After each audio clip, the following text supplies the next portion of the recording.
Oh, sorry.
mind you using your camera? No, not at all. Try and get out of the wind. Those marshmallows were good too. Try and get out of the wind. Yeah. Won't be away from it any stronger. It's dropped a little bit, but oh no, it's changed around a bit. Oh, I'll close the window this way. You reckon there's snow in those clouds? No, not that cold. No. The monkeys sing soprano around here up in July. But we're in August. Yeah, it's not far away. Okay, ladies and gentlemen, we're back. Just change the microphones a little bit. Hopefully get some other commentators over here at some stage. On course at the moment is Simon Leaning with Marion Vale Twister. We've changed over to the Supreme course now.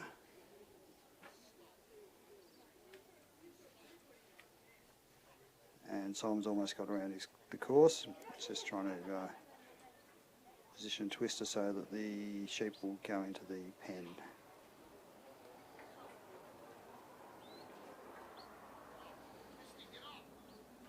So the sheep are almost lined up.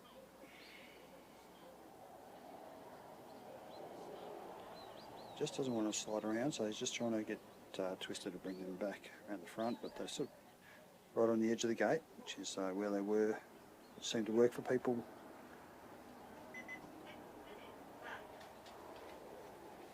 Now he's still got 6 minutes left. The talking clock next to us just updated that.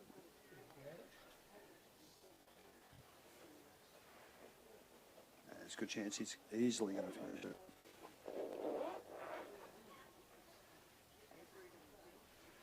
And that's a nice pen. First person out. Well done, Simon.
So our judges. Who are our judges? Lisa? Roy Potterberry and Ken Robinson. I picked that up.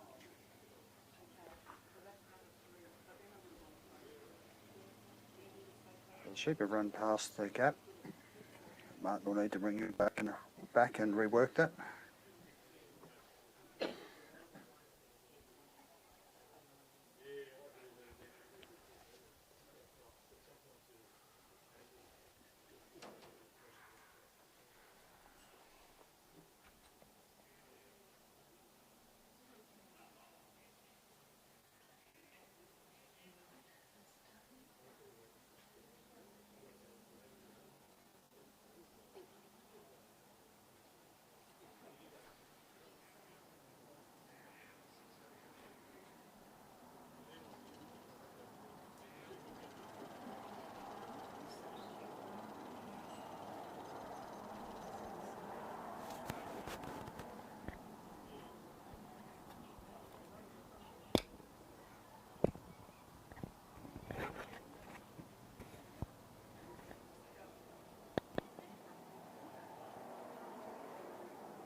Been drawn right back to the layout area.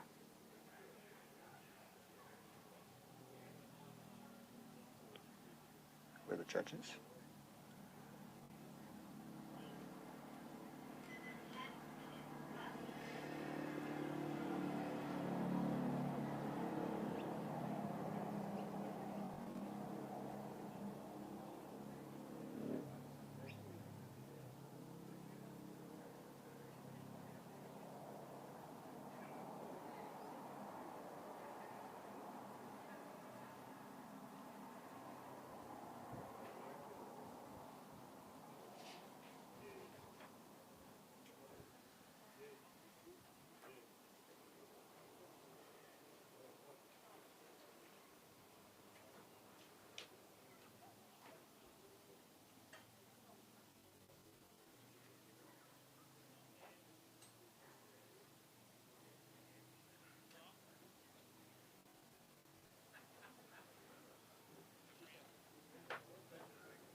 Kind of fairly well lined up for the gap, but they've slid past.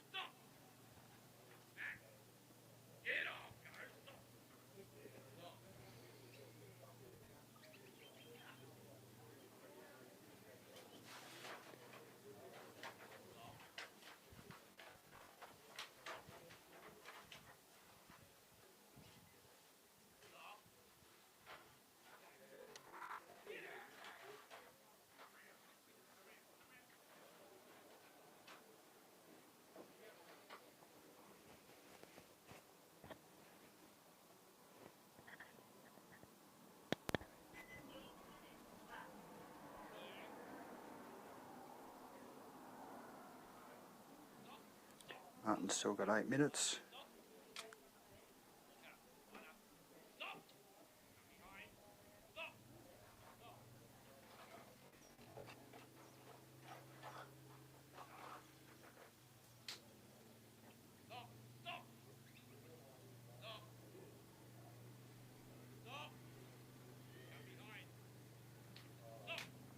Each of these markers is 9 metres apart. Or maximum points. Martin will be within that 9 metres, so that the sheep is. the half, being 3 sheep. And Ghost will keep all those sheep together and in touch with Martin. Now, Martin can't vary his walking speed, and he has to keep him within the corridor.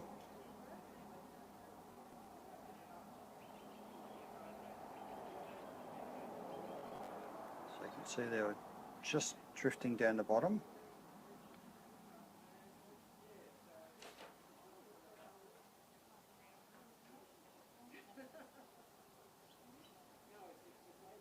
Managed to keep them on course.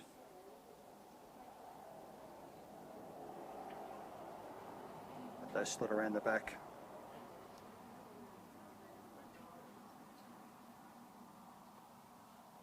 Commentator's curse strikes again.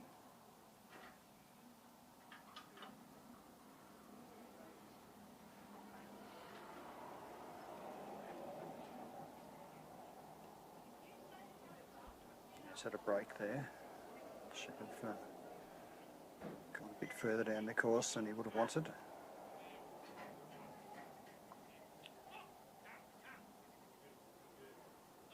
He's got 1 in and 2 out. Undoubtedly the one that's in there will come out when the other 2 go past.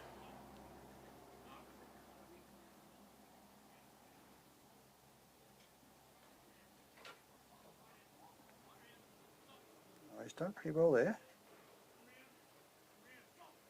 They were drawn into the one that was in the pen already.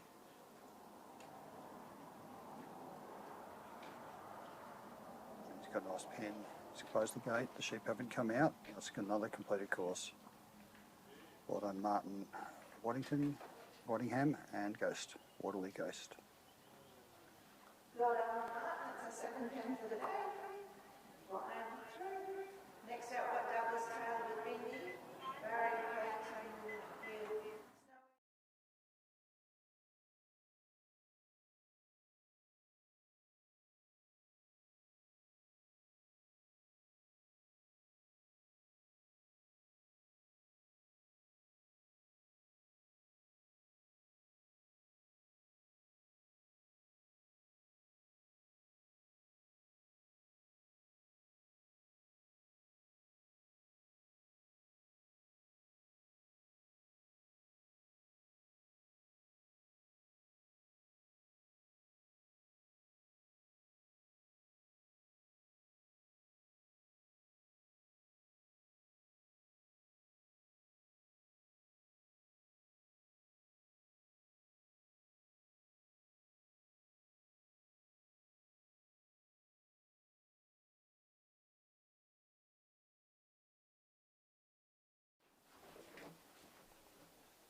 On course now is Douglas Taylor with MGH Bindi.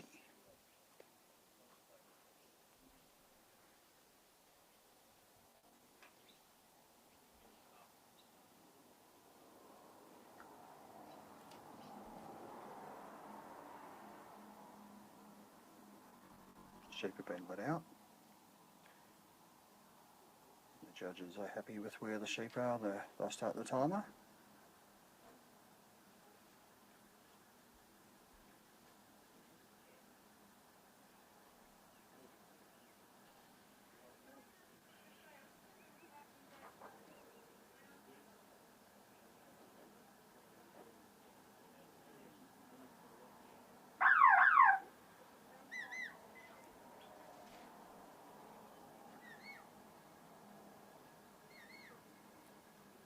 Douglas has cast Bindi to the left.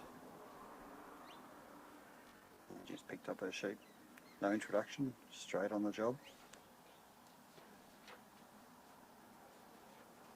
She has to bring it back in a 9-metre corridor from the point where she picked him up to Douglas. So that corridor resets depending on where the pickup point is.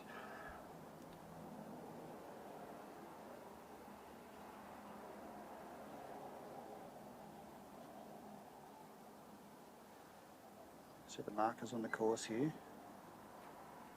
Some down here, some down here. That's your 9 metre corridor ideally. Just a bit off course now. So she needs to bring it back on Douglas's left.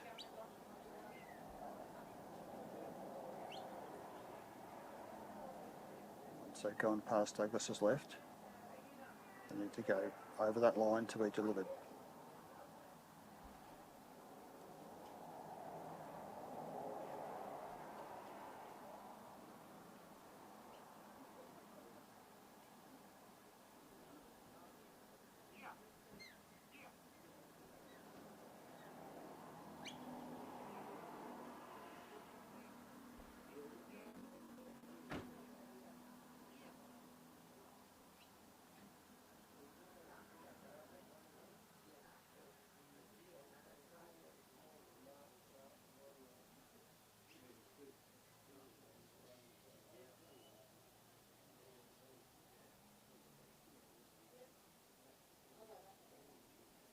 So they've been delivered now. So Douglas will just want him to come down the field with him.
Just slid past the left hand side of the gap.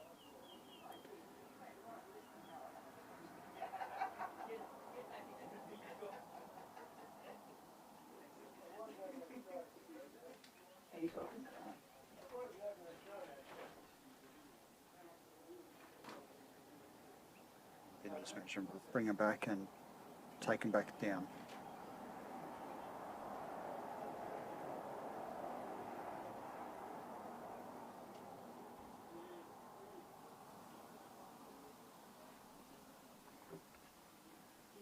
Martin's left is set.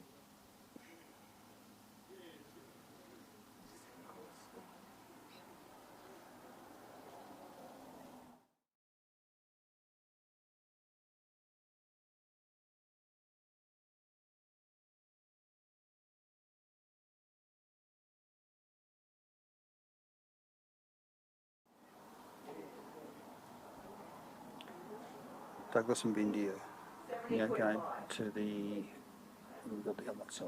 We've got a race on the other side. So they're heading towards the race.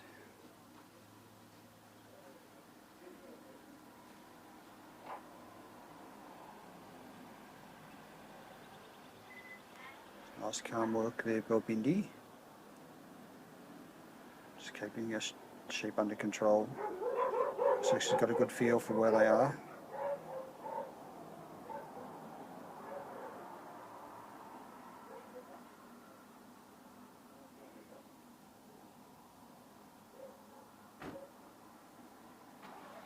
Unfortunately, they slid just below the gap, but back on course now.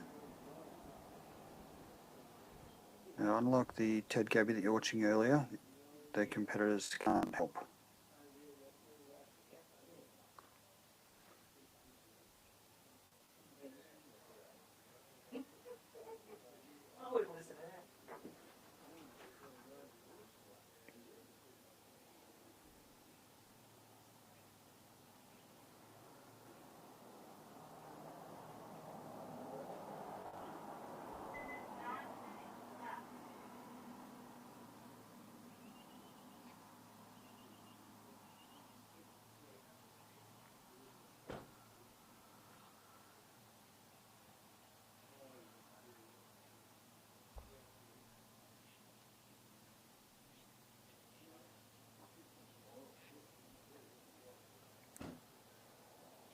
Douglas is now bringing them up to the bridge.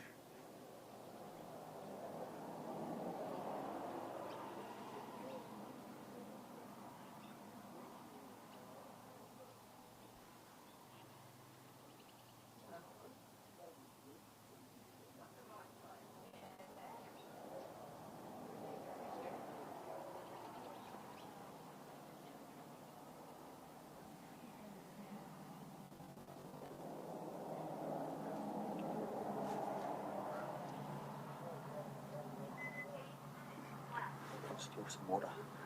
Thank you.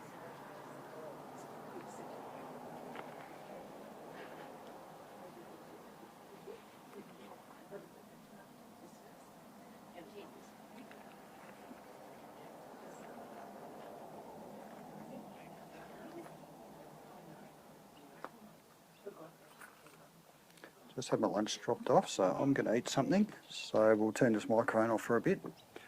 Let's try to follow the sheep.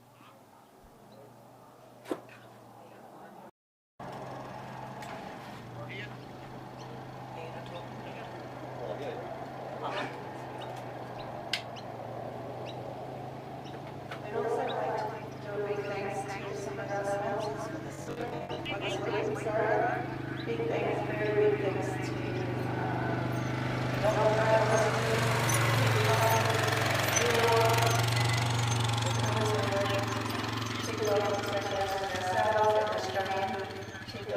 Association, Southern Downs Regional Council, RSL, and also to the government gambling grants. It's a very good incentive in Queensland that they put out a lot of money towards not-for-profits organisations throughout Queensland. So that was very well done, very well background. Next one. Why not just talk about it, shouldn't we?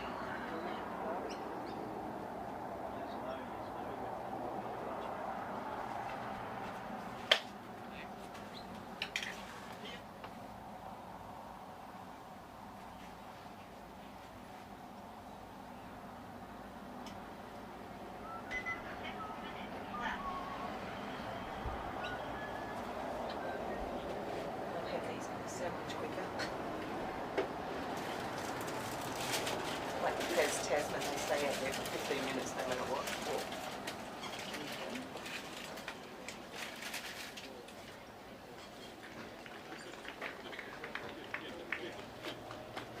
Douglas? Well done, Douglas. That was a pen with MGH Bindi. Next competitor without is Barry Hayton. With Snowy. Jim O'Connor with Billy. Bailey Knight with Flicker. Ken Jill Clark with Sumi. Tony Whitehead with Paddy. Anthony Island with Lacey. Have you got your dog up here, Tony? You don't need it yet. All right, all good. Thank you. I'd hate to have Mudball. Lunchtime. Mittens. Size 9. Sitting in a hole. All right. Dogs are gonna dog. Protect yours with Advocate Ultra Chew, the only all-in-one chew that kills tapeworms too. New Advocate Ultra Chew.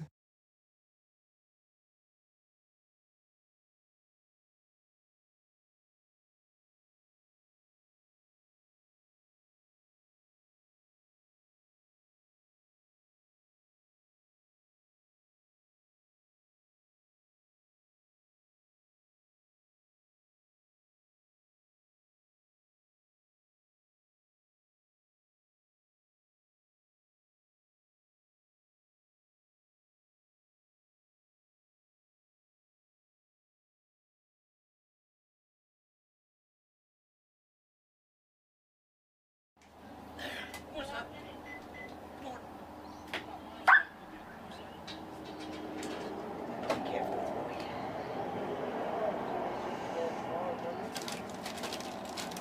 76.5. Yep.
Prince? Charlie running a dog. Charlie running a dog? Yeah. See the one on top. No. So I should get him to commentate on both as well. You can get him too, yes. You can drag him in there, as you just said.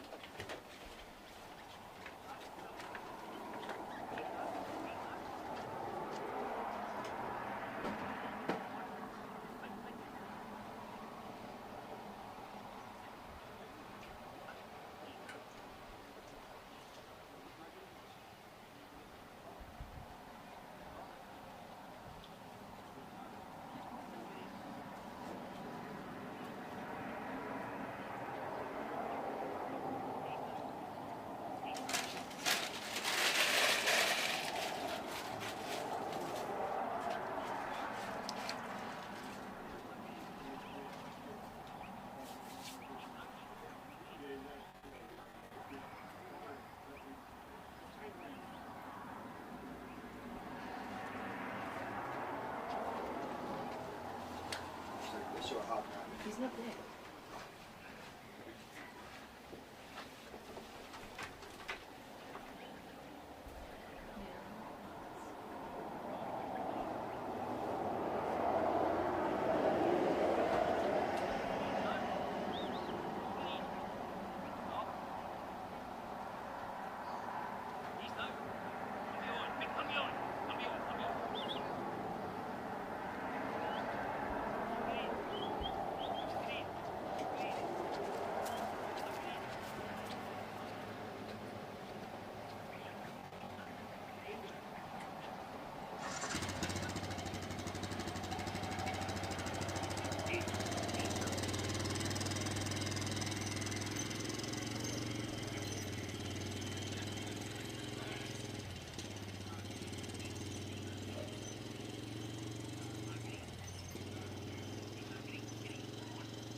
Cold, I hope every afternoon it's sitting right there so that sun doesn't go into it.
I don't know where the trial is, but I know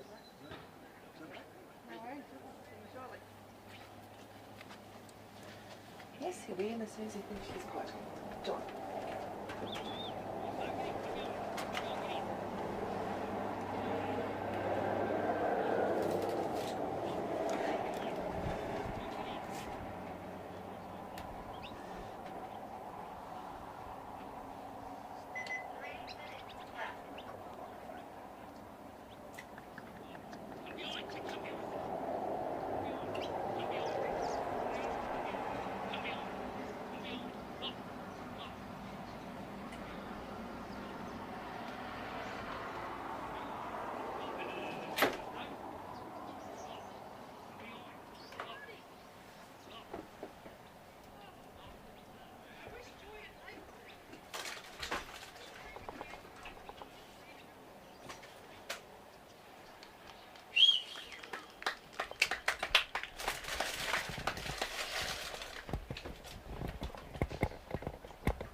Thanks Barry, that was a pen with Snowy.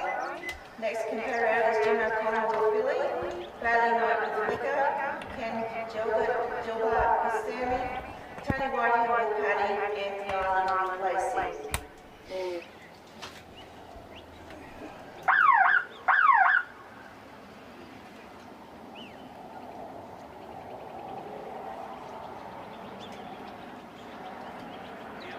So I just wanted to pin with her. She's losing the play. Thank you. Thank you, sir. Ready to go.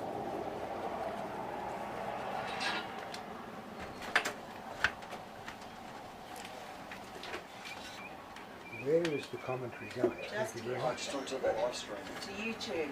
YouTube. YouTube. You'd know that well, would you know? Something to eat. No, thank Have you. a cake. No, thank you. And, Tony gave us all his Mars bars yesterday. So, and kindly Victory made this beautiful dessert. It was actually really nice. That's very gracious of her. So, nice to meet you. 74 and 66. Yeah, I'm from So total average of 70. Melbourne. Well, that's right, I'm from Canberra, so. Yeah, so it's nice on the way. So we just switch this on.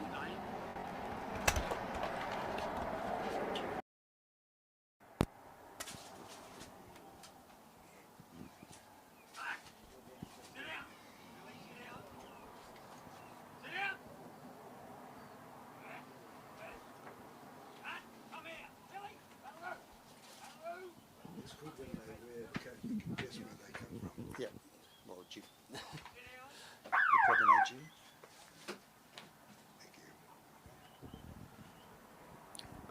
Well, good afternoon, YouTubers.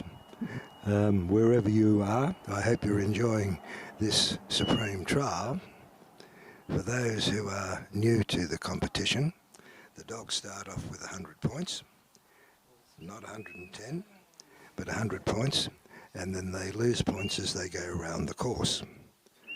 The trialist is at the starting peg, and he casts the dog out either left or right to pick up the sheep directly opposite down the other end of the ground. He's then to lift them, and that is, the theory is for a perfect cast. The dog stops on the point of balance, and when he makes his next move, the sheep move directly to the trailer. If they don't, the judges, depending on their nature, will start taking some points. From the left, there's called the draw, and there's an imaginary 9-metre line across the ground, and the draw is to be confined into that area. If they move out of that 9-metre imaginary line, such as they've just done now, more points are deducted. Under the rules, the trailer can control the dog by voice, whistle or hand. He is not to interfere with the sheep. There was a well-known trailer in New South Wales many years ago who at the end of his stick had a large yellow bubble, and that certainly influenced the sheep, for which he was very heavily penalised. But this draw is coming along relatively nicely. Under the Supreme Rules, the sheep are to be brought round on the left-hand side of the trailer, behind him, between the trailer and the red marker behind him, and once the sheep are in that sort of imaginary square around the trailer and the back peg, that's the area he's to keep the sheep in. Outside of that area, more points are lost. But in Stanthorpe today, unlike yesterday, although we have clouds in the sky, the sun's out, and fortunately the breeze, which has a chill in it, has dropped a little. Now, Jim Collin from Queensland is doing quite well. Remember, 15 minutes, and the object is to get the sheep into the pen within that 15-minute time frame. And we have a man from Mexico filming all this, so no doubt it'll be available for purchase once the trial is over. It's free online. So it's going to this road working. Ah, it's free online on the Australian Worked Sheepers trial. Now the sheep have passed behind the red marker, so points will be deducted, but they're not within the imaginary square, because now there's a 9-metre walk down to the gap. Once the trailer starts walking, he must maintain that pace all through to the obstacle and keep the sheep on his right hand side in the 9-metre space.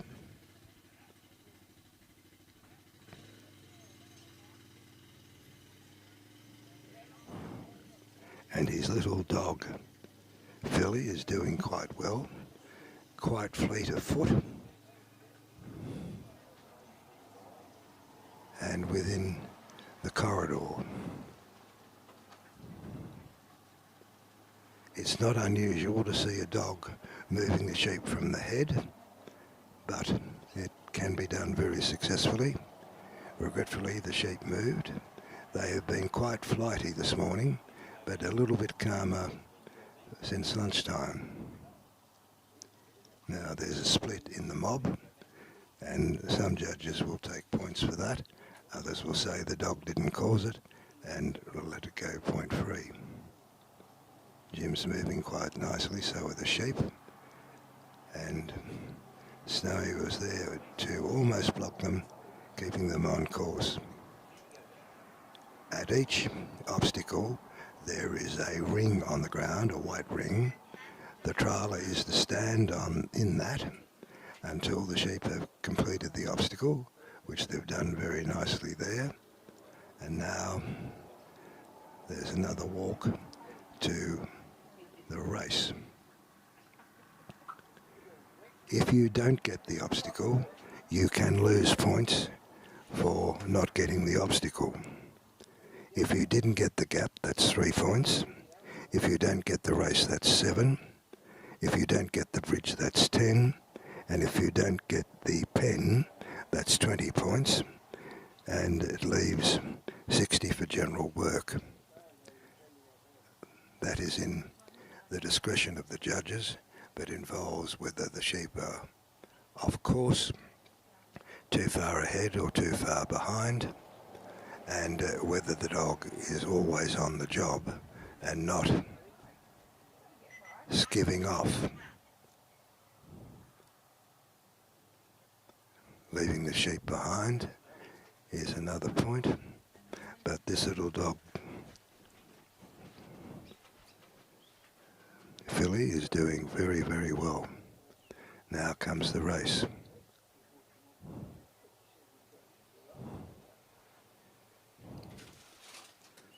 Once the trialer is in the circle, he cannot move until the sheep have completed the obstacle, and filly made that look very, very easy. So apart from a few course points and perhaps 1 or 2 on the draw, Jim is doing very, very well.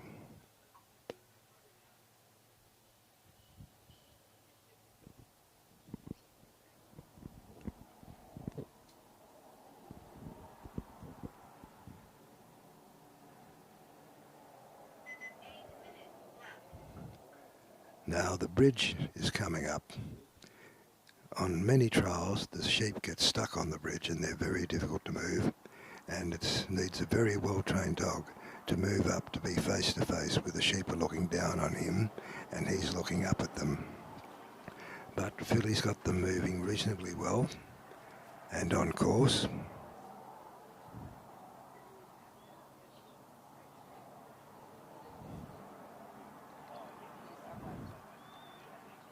Well, the dog was in position, but not quite soon enough to block them coming off course.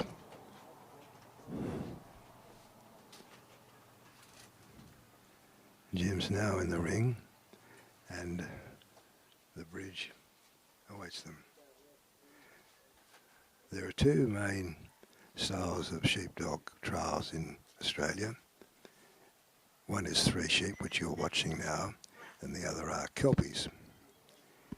Years ago, in a trial called the Nationals in Canberra, back in the 60s, 100% of the dogs were Kelpies, and they were scoring 99, some occasionally 100, but well into the 90s.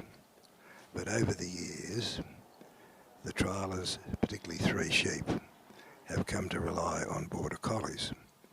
It is said the difference between a Kelpie and a collie is when you give the Kelpie the command, he obeys the command, and having done that, he proceeds to carry on doing what he was doing. With a collie, with the command, he or she obeys the command and then waits for the next command, a more biddable dog. So over those 50 odd years or more, 3 sheep trialling has been predominantly border collies, short hair or long hair, and rarely Kelpies. But during this trial there are Kelpies still in the competition. It'll be interesting to see how they measure up against the collies.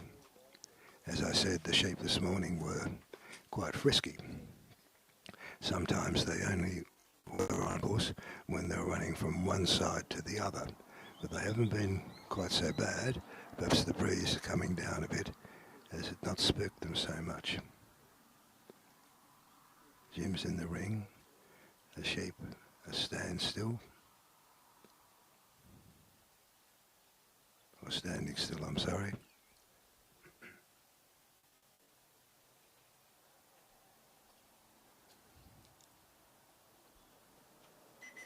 Filly has got them moving slowly.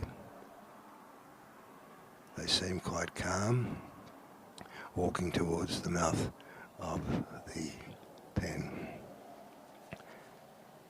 And with the luck of the Irish, or Victoria, the sheep have walked straight into the pen. Now, you'll see now where the dog is moving with the trailer as the gate is closed. That is very, very important. It's to prevent the sheep coming out. If the dog doesn't do that, certainly I would take a point or two for the dog not completing the job. And now we wait. We'll find out Jim's score. The next one is Bailey Knight with Flicker from Queensland. Next out, we've got Bailey Knight with Flicker, Ken Gillard with Sammy.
All right, we've now got Bailey Knight with Flicker from Queensland. The flags up for the sheep have been released. The idea is the sheep can get out far out past the red markers as possible in the centre to give everyone an even show, and Flicker's off. Now, the sheep are now what's called a moving head. So, and Flicker is coming from behind. The sheep haven't turned to look at him, but they're still moving. Flicker's now stopped, which should be at the point of control, but isn't. And the sheep are now moving substantially and separating. It's most important that you understand that if the dog comes between the sheep and the trailer, even if the sheep cross the dog, that is called a cross, and it's an automatic disqualification. The rationale behind that is this. These dogs are heading dogs. Their object is to get to the head of the sheep and bring them to the trailer.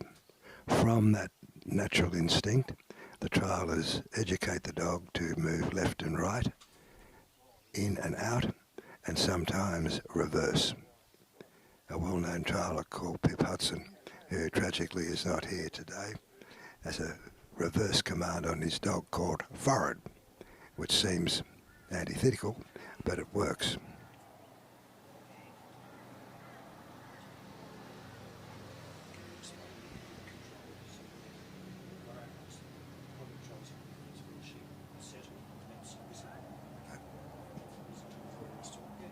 I've been asked to elaborate on the point of control. The theory of the perfect cast is once the dog comes to stop, it should stop on its own instinct, that the dog will know that that is the point of balance where he can, when he moves, control the sheep. The theory is when the sheep are still, it's more difficult to judge and make allowances when the head moves, that is when the sheep move either to the left or right, and the dog has to move to stop them rather than lift them. So many trailers blow a whistle to command the dog to stop.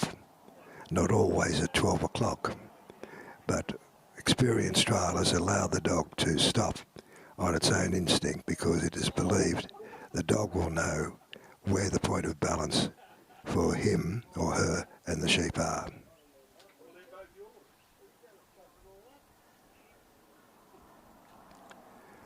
The draw wasn't too bad with Bailey and Flicker.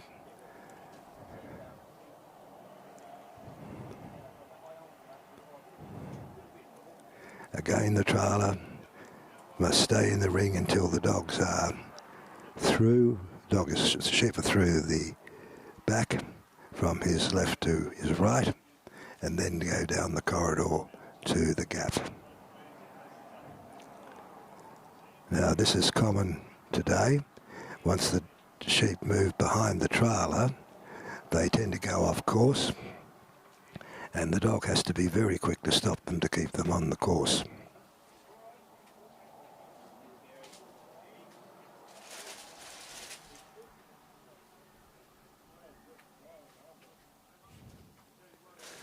Bailey's walked off.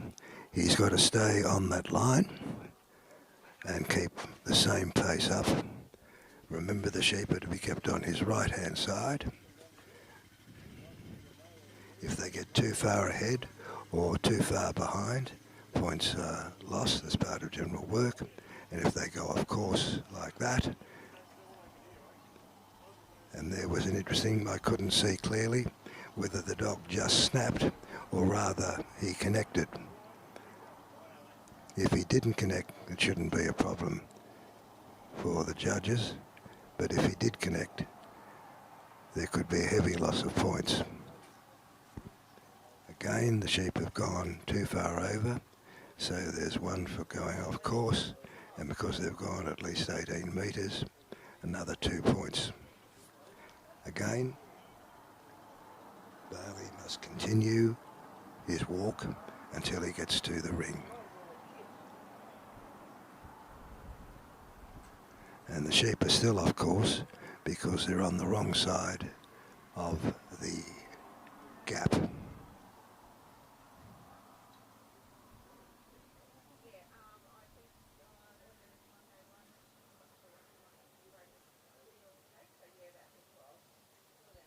So Bailey has the choice of taking the edges of the gap, or putting them through the gap the wrong way, turning around and putting them back out.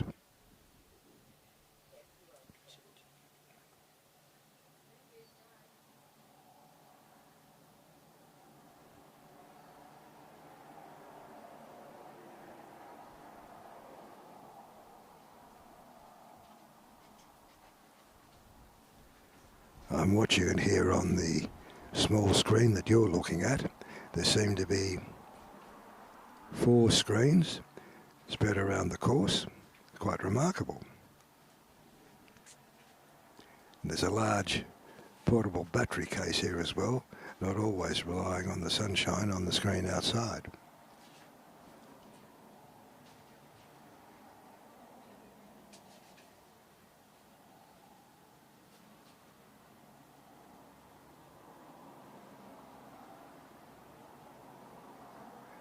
Bailey has elected to put them through in the reverse way. He's got to get the head clear of the gap, both wings, and then turn them around. There's still, the sheep are now clear. He's got to turn them around, then put them back out the other way. The dog's gone round, quite a wide arc. Now walking in to see, and they're through the gap. And he's on his way to the race.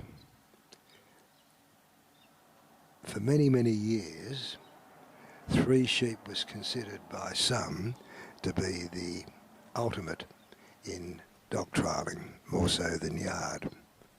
And the obstacles were designed ultimately to replicate the work the dog would do on the station property. Cast, lift and draw was bringing them in to the yards for medicine, perhaps shearing, so that's important to bring them in from outside. Putting them through the gap is as though you're putting them through into a particular yard for marking. The race is to stimulate the race in the shearing shed yards, putting the sheep through one or two at a time for drenching. The pen, ultimately locking them up and putting them home, and the bridge was to simulate them being loaded into a stock truck. Well thought out, and 3 sheep have been going on for well over 100 years. Slight modifications in the course.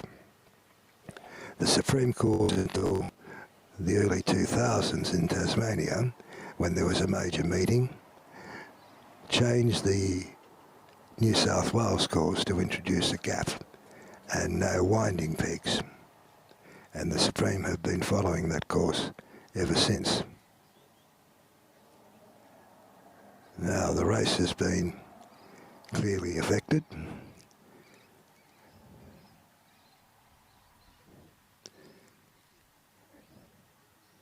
And Bailey Knight is now free to move when he chooses out of the ring, but he's chosen to bring them back on course first before he moves, and that's perfectly permitted.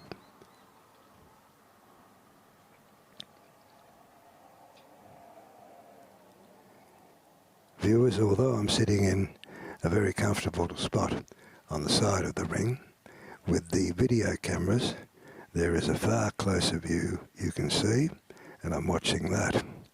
And it's easy to judge whether the sheep are on course or not. They presently are on course.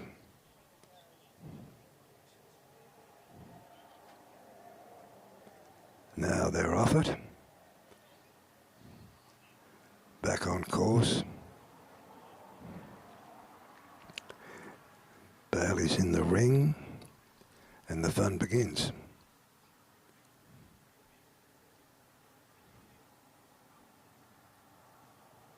Now for the sheep to go around the wings of the bridge, one head round is 1 point. More than a third round is 2 points, and fully around are 3 points. And this camera view here is excellent. They're moving up, they're starting to move, and fortunately they didn't decide to stop or turn round.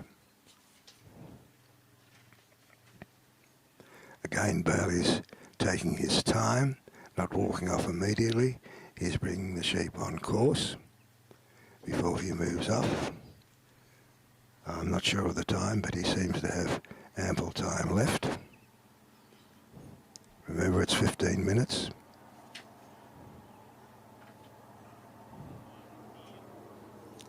These sheep are so relaxed, they're starting to feed.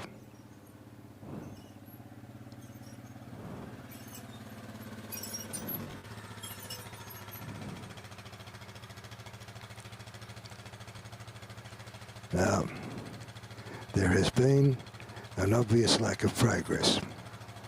2 views occur from different judges. One is lack of progress, reasonable progress, means points. Other judges say the lack of progress is going to be measured by what time they have to get to the pen. I remember Pip Hudson saying he was judging a trial about 25 years or more ago, and the trialer spent 5 minutes introducing the dog to the sheep at the end of the cast. Pip thought that was terrible, he should have been moving them. When finally the lift occurred, Pip said that the sheep went round as though we were on rails, no problem at all, and he thought, was he right in the lack of progress points, or was it the case that the trialer was introducing the sheep to the dog so they'd be easier to handle? It's all in the luck of the draw of the judge and the eye of the judge.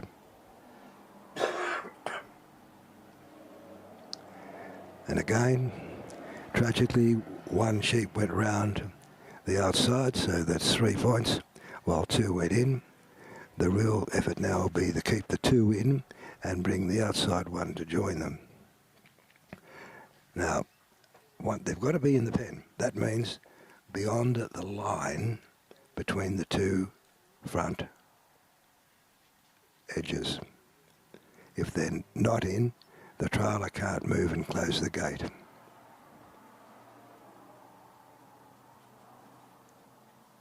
And they're clearly not in yet.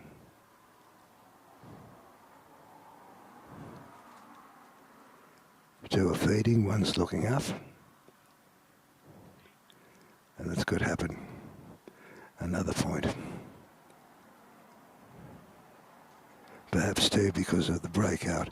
They were half in the pen.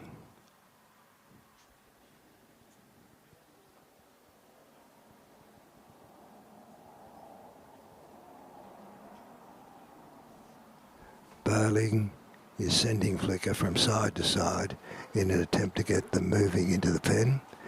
They're in now, but not a cluff. Yes, they are. He's closing the gate. And Flicker acted as the shield as the gate was closing. Well done. A very good trial. We'll have a point score for you in a moment. Well done. Well done, Bailey.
But a counsellor from Victoria. Bailey Knight's scored Gibson's Flicker was a 60 and a 71, so an average of 65.5. I think you heard that for Bailey Knight, 65.5. Ken Gilbart's been trialling for many, many years. Sam is one of his regular dogs.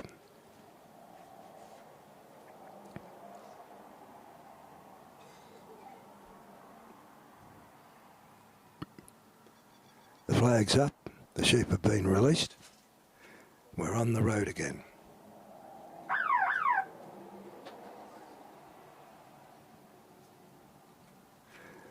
Now the dog can be cast either left or right. It's a matter for the dog and the trialer.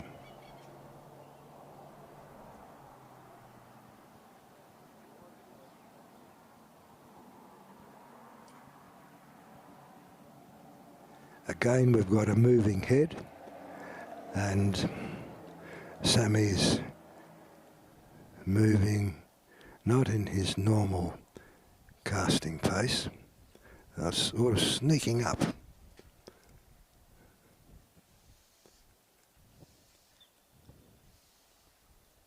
He's now stopped. Some judges would say stopping in the cast when you're not at the point of balance, that's points. But wily judges will say you can't complete judging the cast until you've got the lift as well, and I think there's merit in that.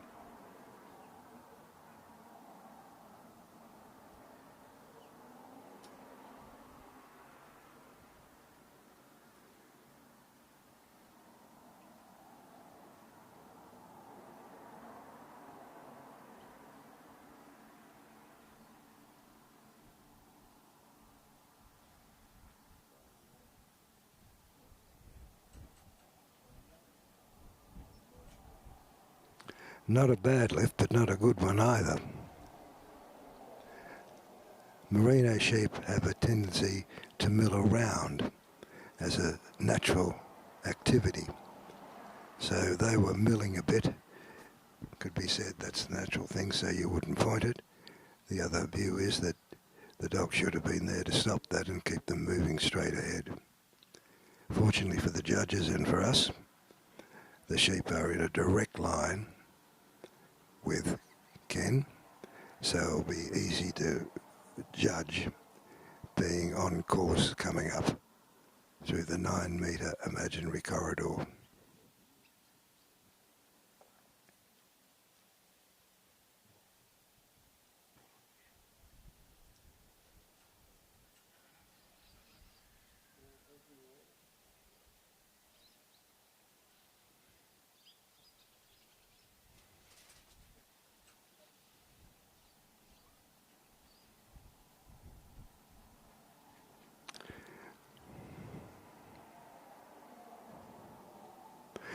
With the 4 cameras set up around the course and the capacity to zoom in and zoom out, it's easy to view rather than with the naked eye outside. Yeah.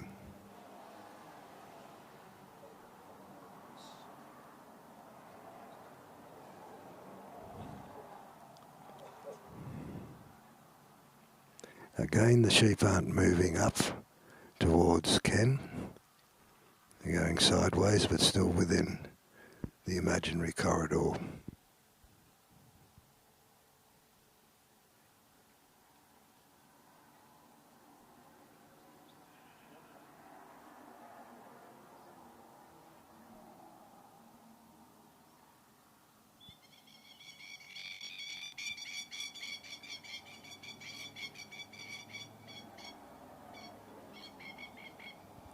You'll notice that as the sheep were moving away, Sammy went to block them by going to the head. That means the sheep see the dog in front of them and stop. Just as they've done now.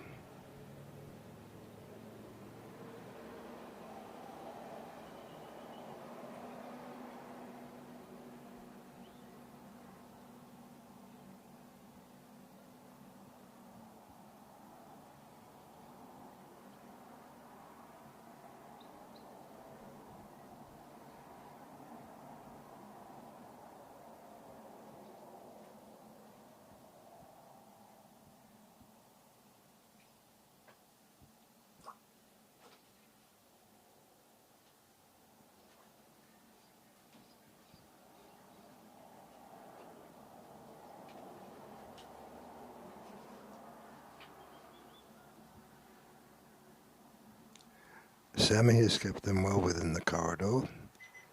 Ken would be pleased with this draw at this stage. The sheep seem calm. If they try to break out, Sammy's there very quickly.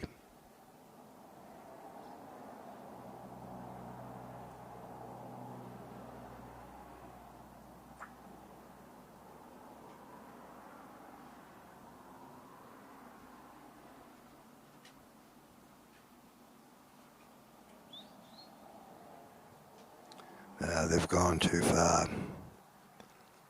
Sammy wasn't quick enough to stop them and keep them in the imaginary corridor.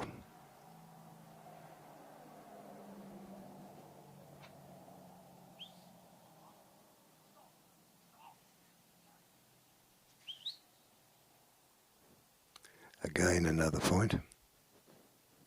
Of course.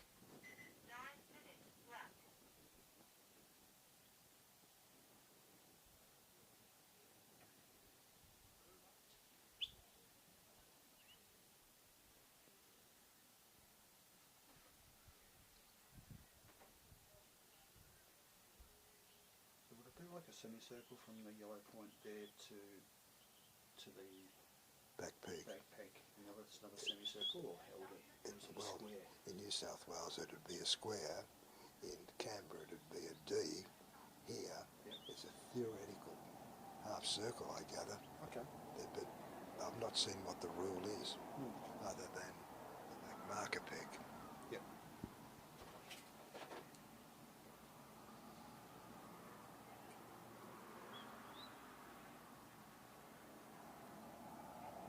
So of each 9 metres now it'll be an off course because of the sheep are going backwards. They're off course because they're on the left-hand side of the walking marker. Oh, Right now, he hasn't delivered.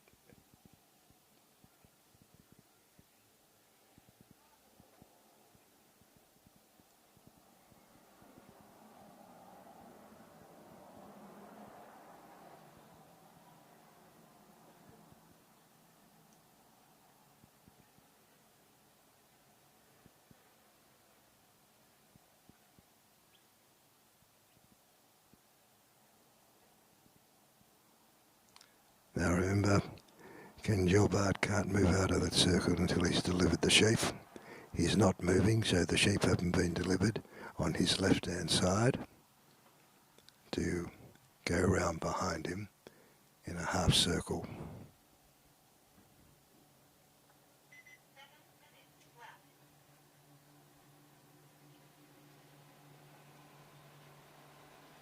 He has 15 minutes and he's used 7 of them. Unless something happens and the sheep change, he may have difficulty completing the course in 15 minutes.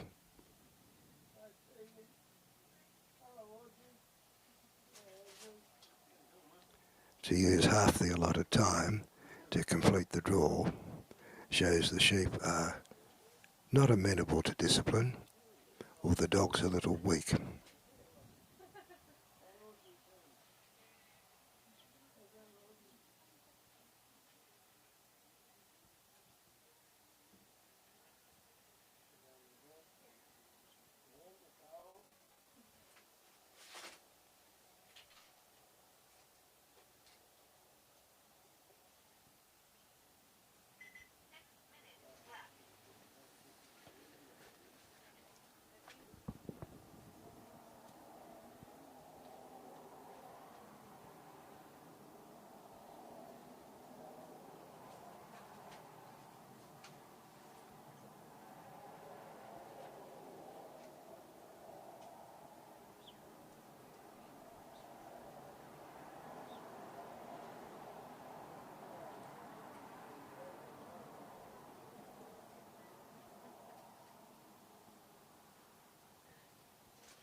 These sheep are standing up to Sammy,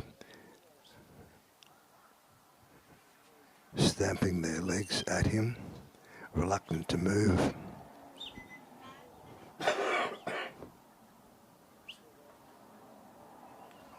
Ooh. Now the dog certainly caused that break. Ken hasn't completed the draw yet. 2 sheep went round, but the other went round the wrong way. He's got to do it again, and he's used up more than half his time and hasn't yet completed the first part of the 5 courses.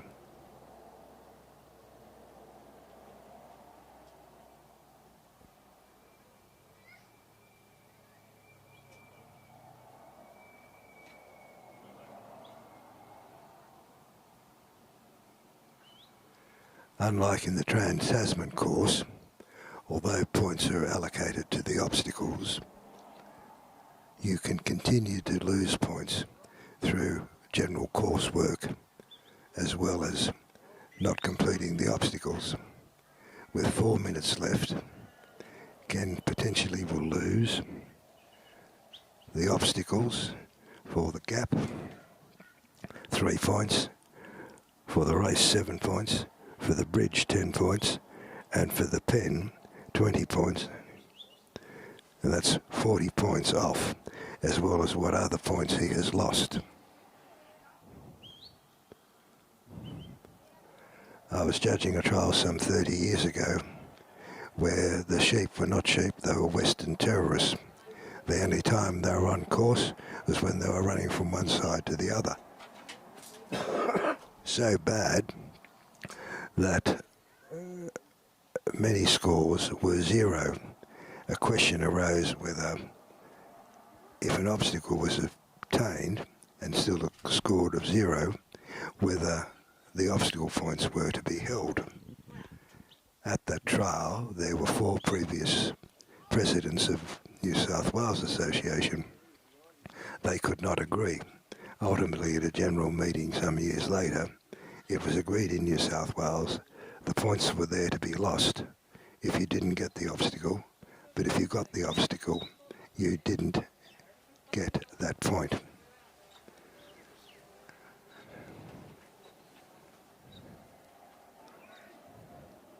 Ken has about 4 minutes to go, and he's not going to complete the course. He's losing points as he goes down towards the gap. The sheep are too far ahead of him. Pardon me, got a hoarse throat. He's coming up to the gap and has 2 minutes left.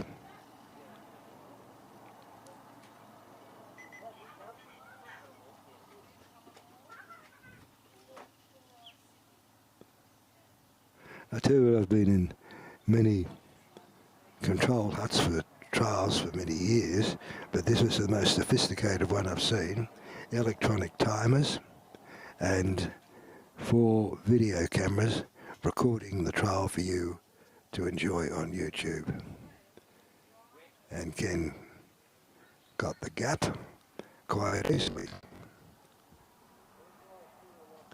And it's a long walk to the race.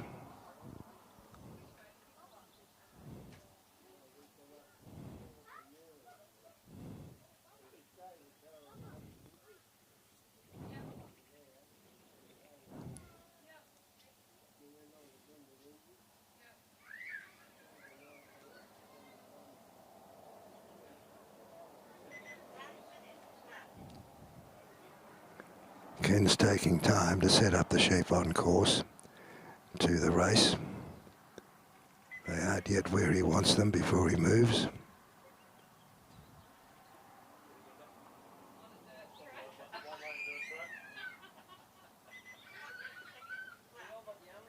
They're still on course and he's walking. But again, Sammy doesn't seem to have the capacity to move them promptly.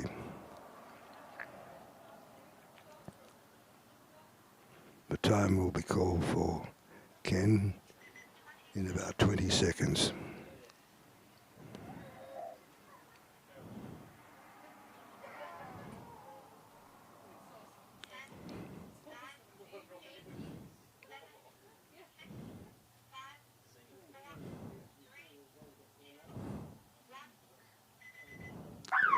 And that's 15 minutes for Ken. He had quite a good little dog, didn't seem to have much force at times. The sheep stood up to him. So it'll take a few minutes for the judges to get the score and Ken to come off. The next trialer is Tony Whitehead. I must confess to have a particular interest in Tony's career. First of all, he's an old mate and has been to far more trials than I have. He's always been a strong helper. And he has a secret passion that's called opera. But he's a fine human being. Give you the shirt off his back. Also, he must be the oldest trialer here on the ground. He's over 90 years of age. And he beats me by quite a few years and refers to me as the youngster.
is with a walking stick, so he's sure to keep the same pace all the way around.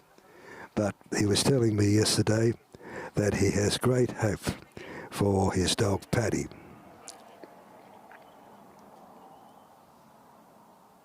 Angela's score with MGH Sammy was a 40 and a 53, so an average of 46.5. 46.5. You may have heard that, Ken Gilbert. 46.5.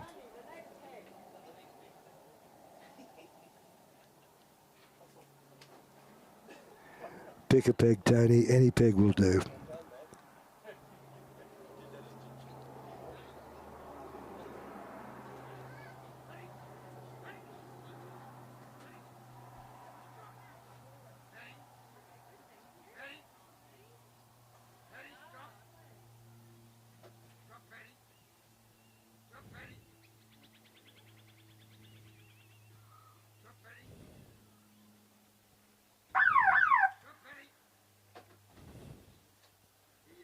Again a moving head. Tony has sent Paddy out to the right. The head's stopped. Very fleet of foot is Paddy.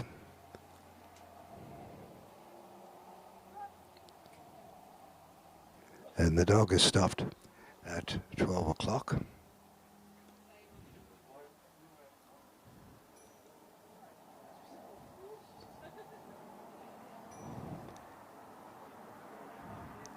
And we're waiting for the lift. I can't hear the commands Tony is giving clearly.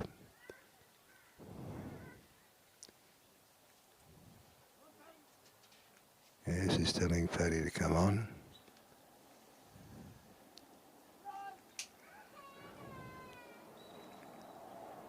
Not a perfect, but not a bad lift at all. Tony will be pleased with that. The dog moved them. But again, what appears to be happening this afternoon, even though we're only up to the 8 out of 20 triallers, the sheep are tending to move, then stop and look at the dog. And not move at all, but they're moving now. Still within the corridor, just.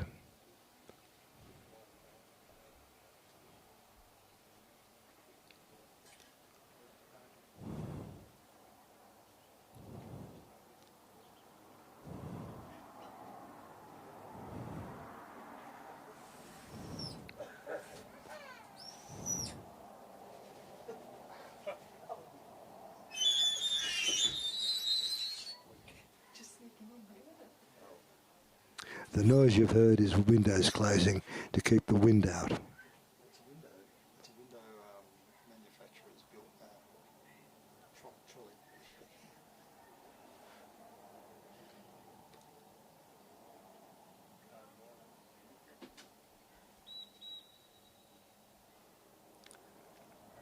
Paddy's got them moving reasonably well now, but he's got to keep the pressure up to keep them coming forward.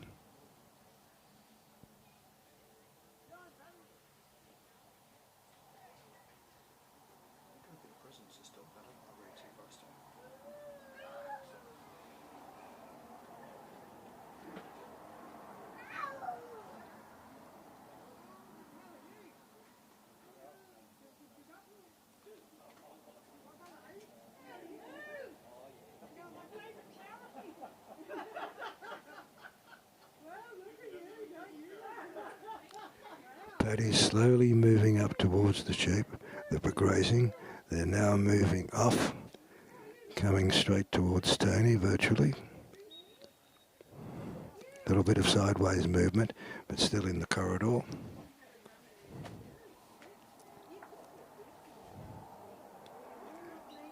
If any of the audience are judges of trials, you can keep an eye out and perhaps ring in and let the organisers know whether you think I'm doing right or wrong with the points.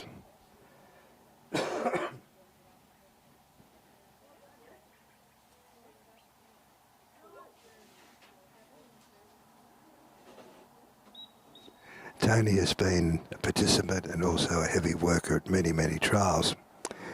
Some years ago, or last year in fact, when Australia went to New Zealand, unbeknown to Tony, his wife Jean was organising him to go. He was unaware of it until a week or so before people were going to New Zealand. Tony heard from a friend that he was going to New Zealand. He said, "No, I'm not." He came home, spoke to Jean and said, "Yeah, they're telling me I'm going to New Zealand."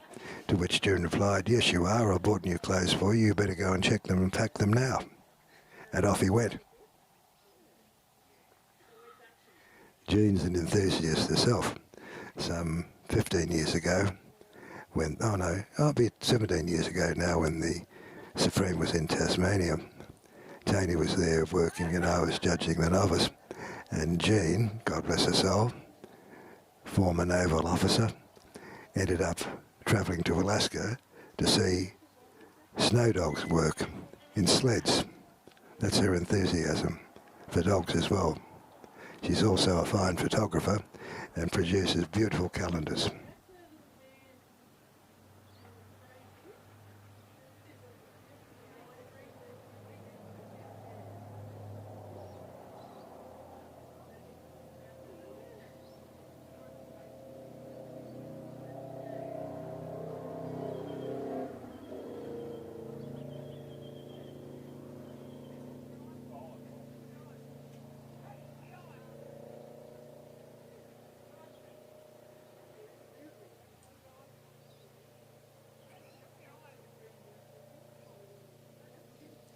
Patty doesn't seem to have an intimidating presence on the sheep, even when she's face to face with them.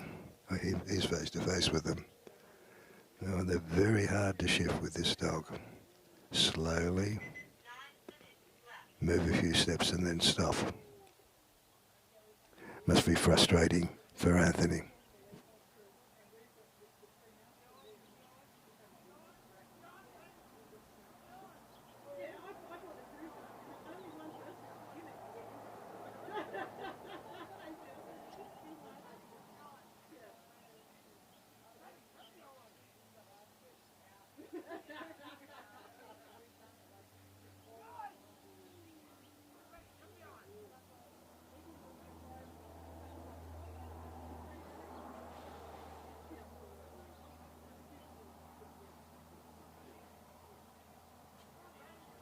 A well-known yard trialer, Jim Luce, Australian champion many times over, had a pack of 3 very well-known dogs, and he was saying that you need a pack of 3 or more. When asked why, he said each dog has a different personality and you don't know which personality is going to suit the sheep. And that was borne out by the scores. One trial, one of the 3 would be very successful, and they'd almost rotate, and it all depended on the sheep and the personality each of the 3 dogs.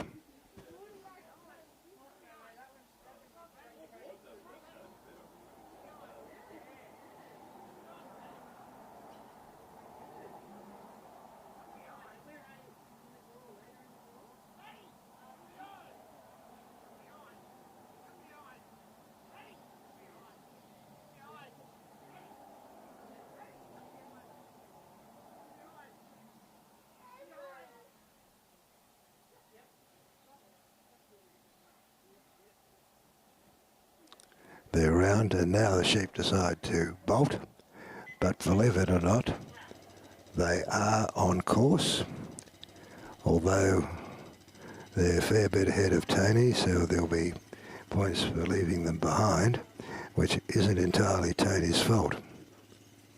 He can only move at a very moderate pace.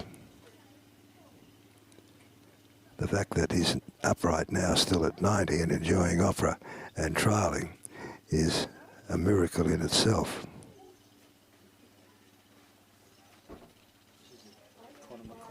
Bred dog, obviously. Paddy. Oh yes, I think it is. The vet, Yeah. The mad Irish. Wonder if he needs to speak. Tony needs to speak Irish to him. Yes, I've just been reminded. This is one of a vet in Wagga bred dog, Connell first name, and my fellow in the shed suggested that Tony should speak Welsh or Irish to him.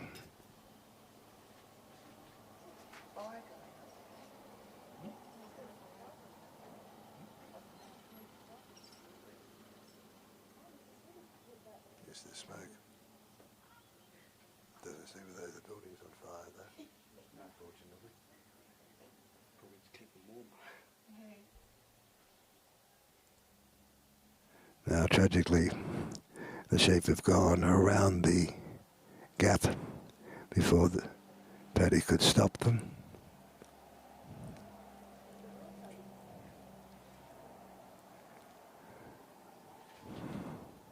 So just like our previous trialer, he'll have a choice of bringing them back through the gap and turning them, or trying to bring them round a wing and turning them.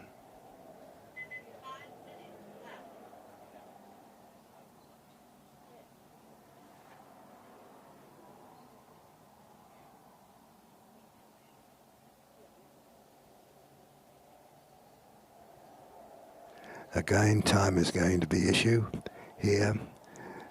Tony's got 4 minutes 40 seconds left, and it's given the way the sheep are not moving under the pressure of Paddy, it may be the case he will not get through the course, but he certainly got through the gap. Very well done. Paddy turned those sheep at exactly the right time.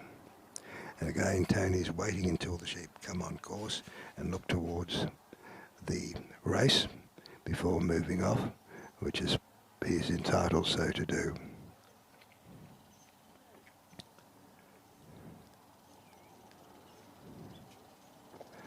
The sheep seem to be moving quietly, which is good. Paddy is keeping behind. The sheep know Paddy's there, and they're moving, stopping every now and then moving. Fortunately, I almost spoke too soon. I said fortunately not moving off course, but it's getting very close. But again, Tony's got them neatly on his right-hand side. The sheep are probably moving as quickly as Tony is in bursts.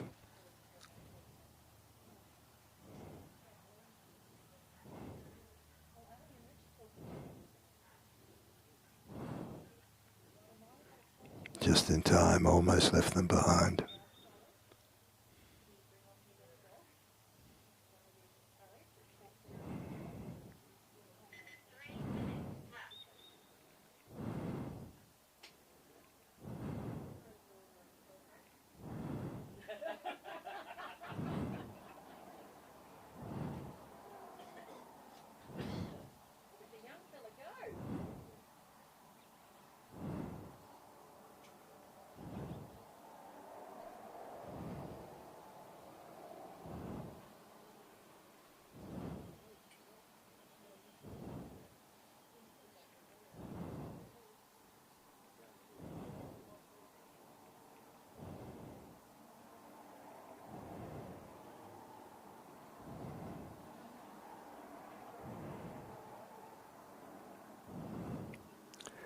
The sheep are not yet in the mouth of the race, but certainly have not turned round the side.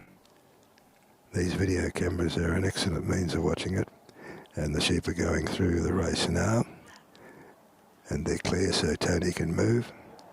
They're on course, in course, for the bridge.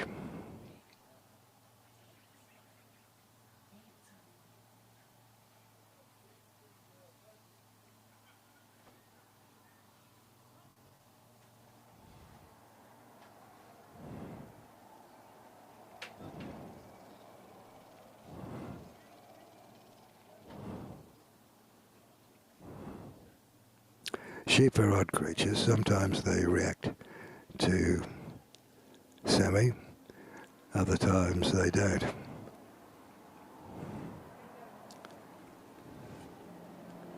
But they're off course now, Coming onto course now, then off again. It's frustrating.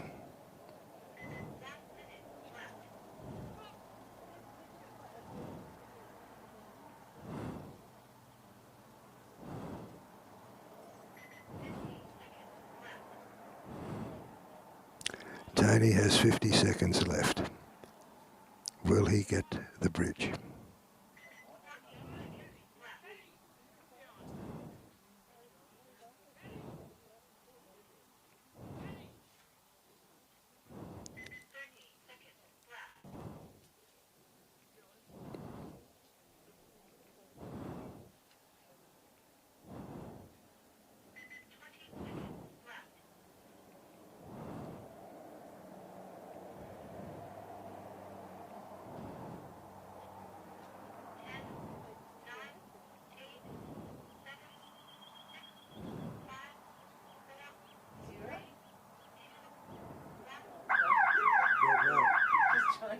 I don't know. I'm not quite sure what he was doing. I think he might be trying to move the sheep. Trying to take pressure off him by not looking at him. That's time for Tony. Yep, sorry, I'm just checking his making sure he's just tying his foot up there. Next out we've got Anthony Ireland with Lacey, Gina Milburn with Kiora, John Reedy with Oak, Andrew Heath with Bronte, Ben Simmons with Charlie Fry. Clinton Hall is a scratching.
Have a smoke and just check and see how Tony is. I'll be back shortly.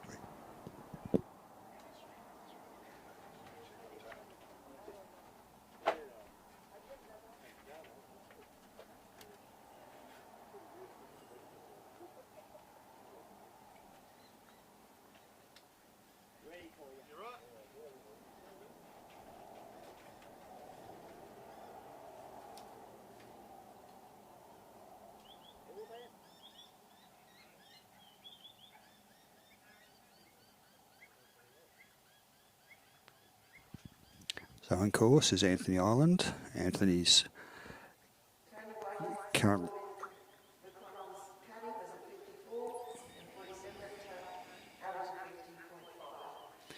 so it was a 50.5 for Tony Whitehead.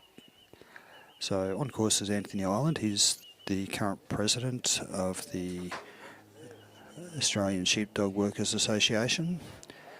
His 1 year tenure started at Northam and completes to, I think, on Wednesday when their AGM is.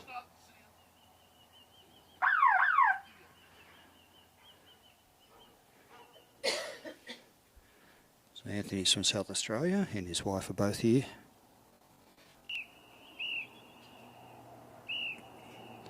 They're saying they've had a bumper season in South Australia this year. Cropping wise, they expect to have quite a decent crop.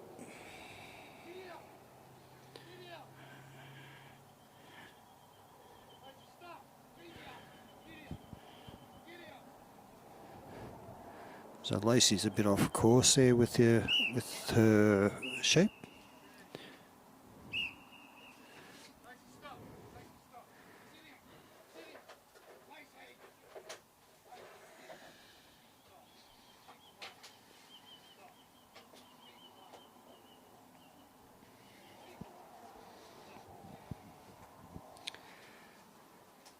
The two judges have moved across the right so that they're each looking down one side of where Anthony is, so they can work out if Lacey is off course, as in more than 9 metres. Sorry, let's bring our sheep back in outside of a 9 metre corridor from the pickup point. That pickup point changes as the point of control changes as to where the sheep are picked up, as John was explaining earlier.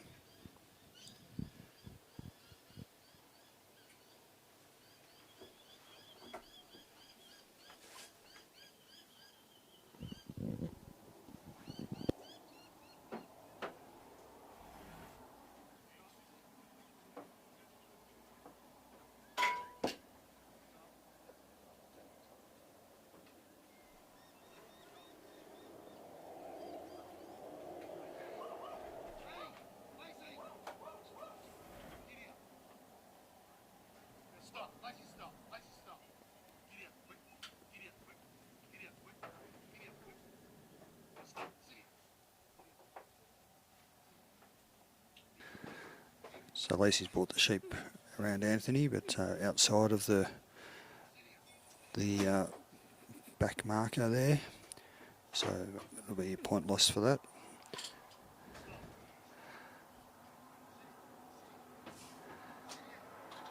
And they're off to the right of those markers just here, which is off course. So now that he's got them back on course, he's going to try to keep them on course down to the next obstacle, to the gap.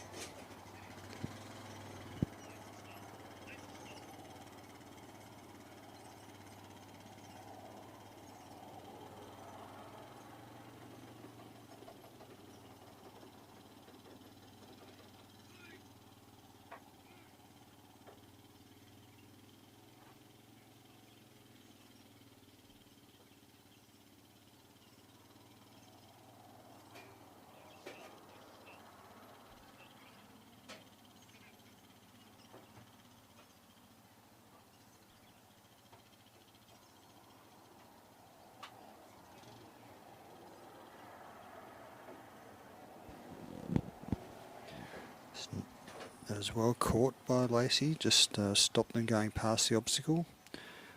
So she's unfortunately, as Anthony came along, that was enough pressure to push them past. So she'll need to bring them back to the other side of the obstacle so that she can complete that and continue on the course.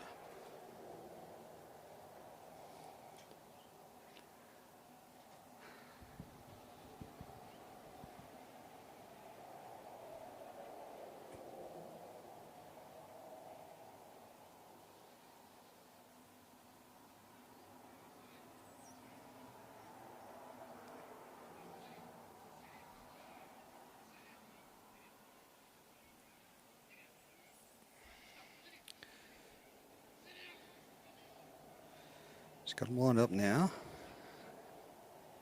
Just has to get a leader. That's nicely done, but they've now decided to make a bit of a bolt. Anthony's still got over 10 minutes left, so he's got plenty of time to complete more sections of the course, but they can be, each individual section can be difficult.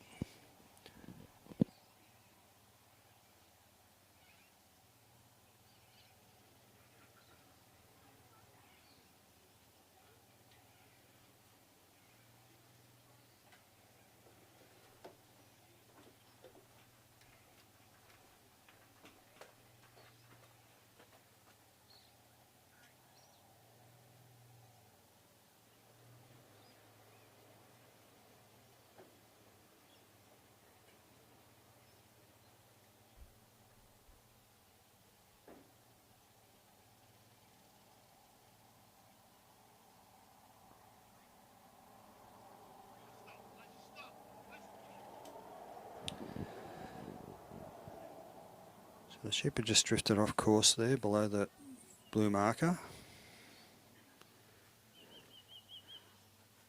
So actually they're still on course. There you go. Correct myself.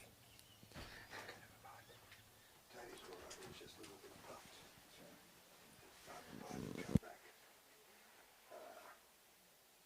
tell you what, I'm impressed with that equipment. It's fascinating. What's more fascinating is you can use it. I wouldn't know how. Well, that's why I was at Northern last year. That thing I did Geelong. So, yeah. You've done it once before. With 3 phones. Yeah, one's each camera. So I needed a better solution than that, but works can be done. Yeah, just the Starlink and 5G. So they're both. It's Starlink today. That's Starlink, yeah. That's 5G. So they both transmit at the same time. So one has a drop in transmission, it automatically switches over the other. Or it actually two transmissions and they join up at the other end. I thought that was a screen full sun. This battery is pretty good. It's a portable Starlink, is it? Yeah. Well, that's a house size one. I've got a portable one in the back of the car. But yeah. I carry spares.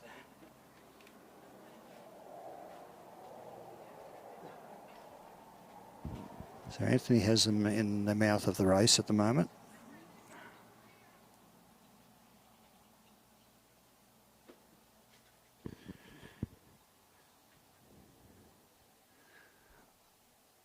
He wears a clock, so he'll know he's got how much time he's got left, and he's got plenty of time at the moment.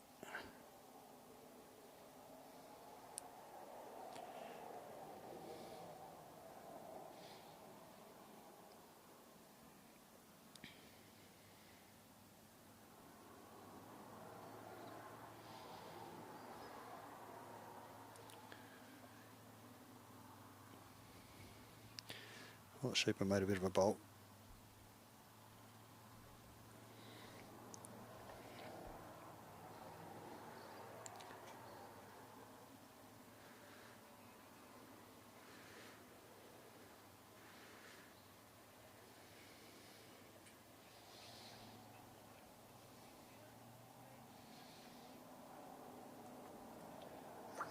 I think Anthony's decided to retire.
through they shared that duty. It's a big task.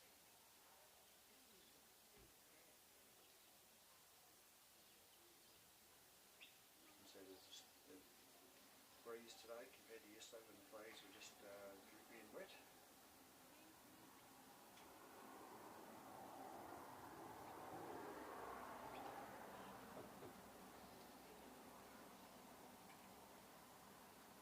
Currently, even though there's a fair bit of cloud around, there's a nice bit of sunshine.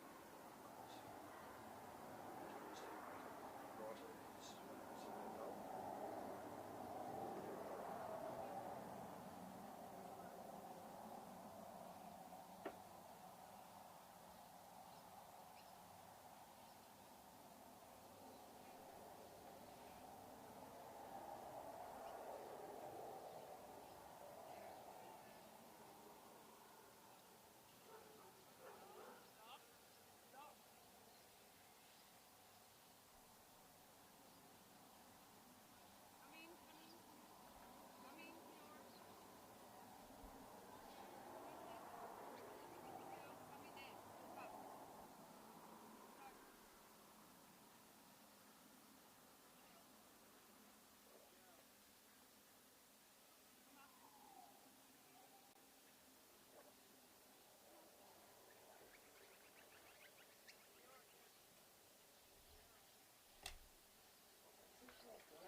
All good. I'll let you know.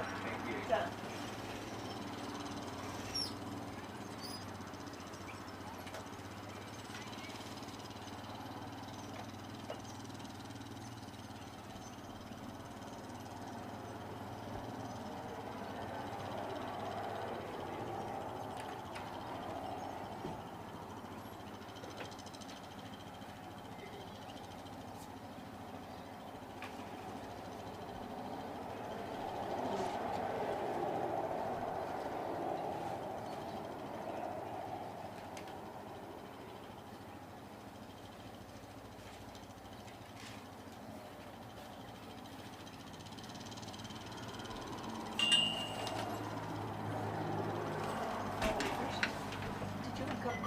Cup of tea?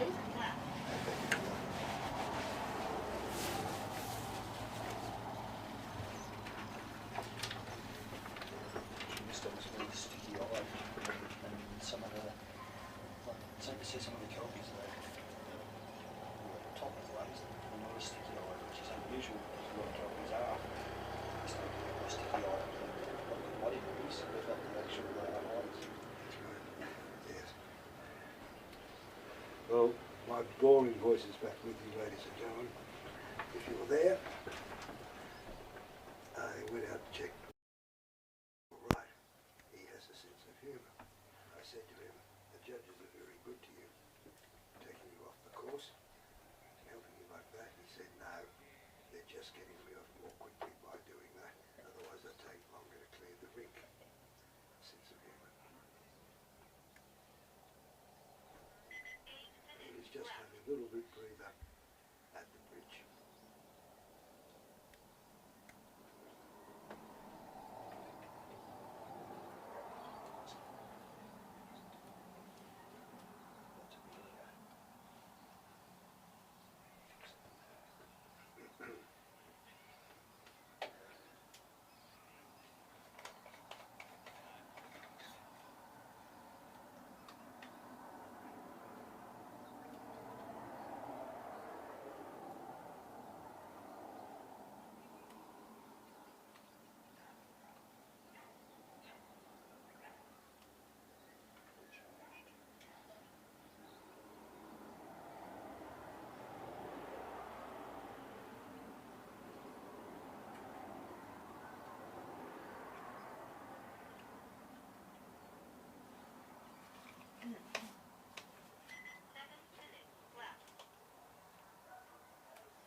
we're having some technical difficulty there, like Sanders when he in New South Wales broke up and had his own show. First day he had the New South Wales Premier on and the whole technical course broke down. Anyway, we've now got Ms. Gina Milburn with Kiora from Queensland. Still at the gap, haven't gone through properly yet.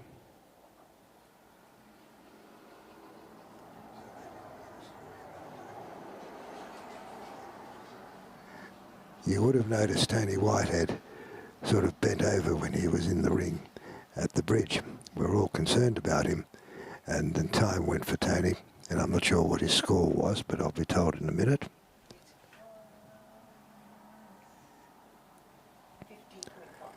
50.5, and the judge in the buggy went out and helped him off the course. I went and checked on him, we were just having a breather. He said he gets short of breath occasionally. He's reasonably fit for a 90-year-old. And I said, that was good of the judge to look after you. He said, look after me, don't be silly. He was helping me get off the ground. He'd get me off quicker than when I could walk off so we could get on with the trial. Tony has a sense of humour, bar none. Now Ms. Milburn with Kiora is having trouble at the gap, which is unusual. Most of them seem to be going through, particularly if the dog has a presence.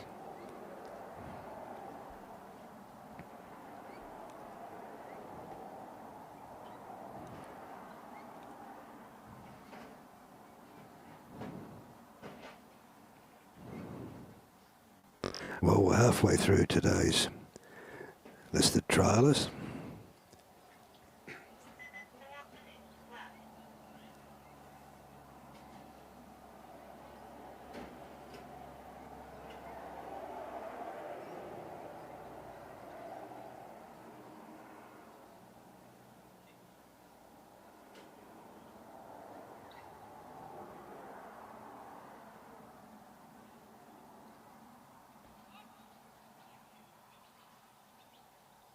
Finally, they're through.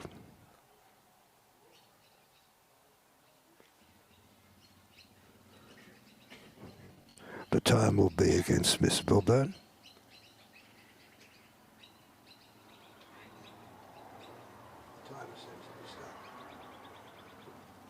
For 3 minutes straight.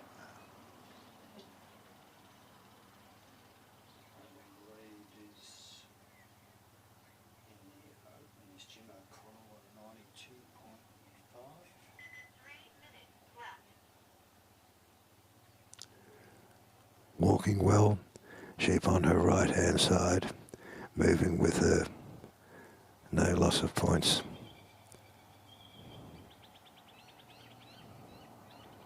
Until now, leaving them behind.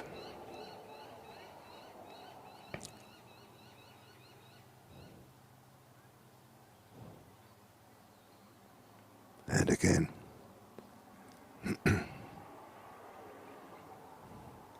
In the ring, at the race, waiting for the sheep to catch up.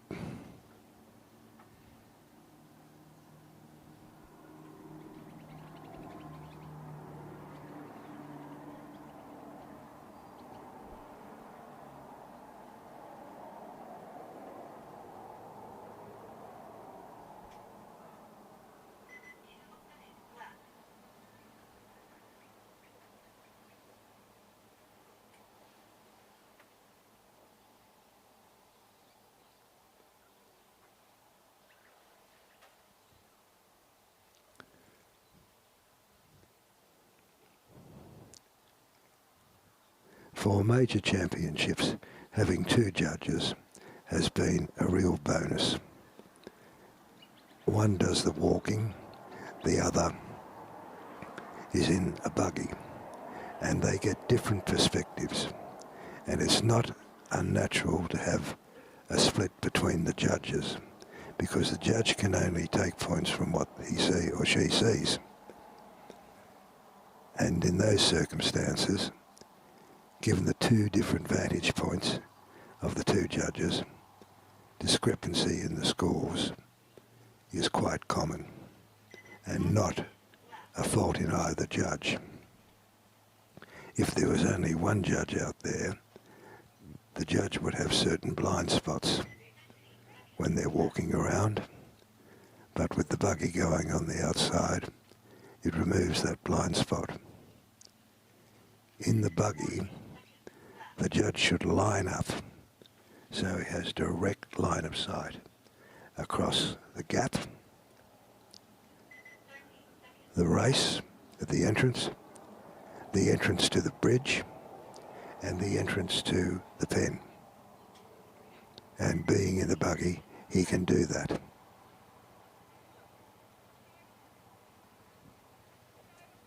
He, in this case, are both male judges.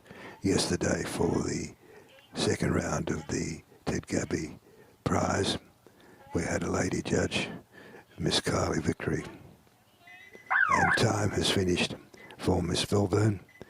She got neither the bridge nor the pen. So there's a loss there of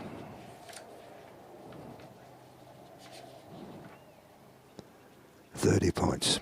Together, what else is lost for coursework? Thank you. Thank you, Gina. That was time to viewer. Next up, we've got John Lee Five. Andrew Lee Ronti, Glenn Simmons with Charlie Five, Clinton in Scratch, then we'll go to Lee Harrison with this, Mike Kennedy with Pat, Paul Lowell with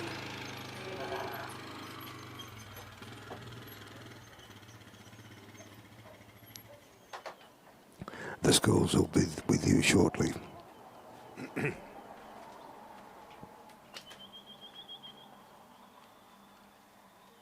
it take you long to set up the cameras? Yesterday I started. It's about 6, I don't know, about 6 a.m. The one from midnight was about, I was a couple minutes after about 7:32 or something. That's the time they would start. Do you leave them out overnight? No, I was going to take them all down and then put them out again in the morning. I think it took me similar time today. So, Early start then. yeah. I did the cattle championships in Queensland. Did the cattle championships in Queensland. They had a 5:30 a.m. start. So I actually been out in my course at 4. Gina's score was 39 and 38. Still that was Average was 38.5.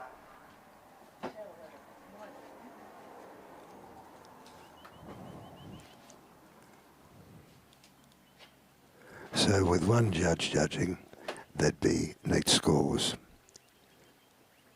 With two judges, the two scores are averaged, so you can get half a point showing up.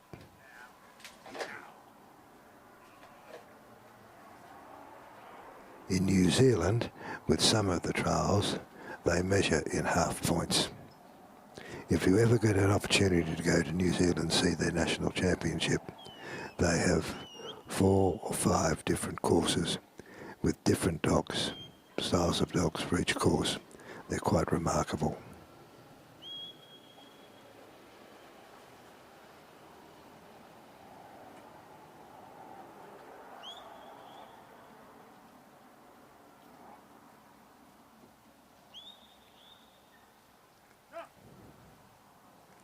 Now you may have noticed that one of our judges here, Ken Robinson, in a brown hat and blue jacket, he keeps moving. That's because each time on the draw, the sheep go more than 9 metres, a new corridor starts. And he is in the best position to judge that 9-metre corridor by moving. So he's in a direct line with the trailer and the sheep.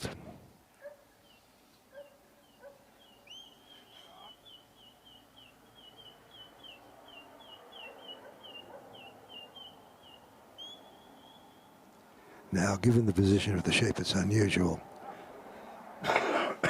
It's not often they have to go through the gap in the draw because the gap is blocking the sheep. The dog's got to move them around the edge or put them through the gap to get him to come to the trailer, still at the casting peg.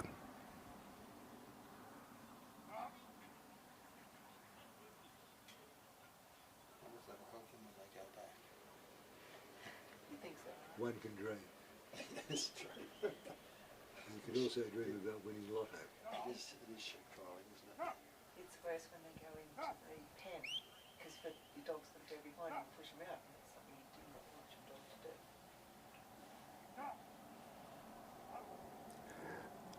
Back on the draw, through the gap. Do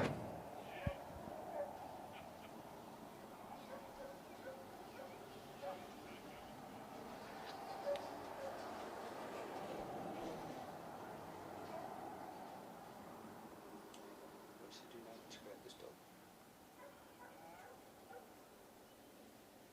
Do you know much about this dog? Do you know much about the trailer? No. Nothing. Sorry. Welcome to the club. Hang on, let's see what that It looks like a Smithfield, that's what it is. It looks like a Smithfield or a Smithfield Plus.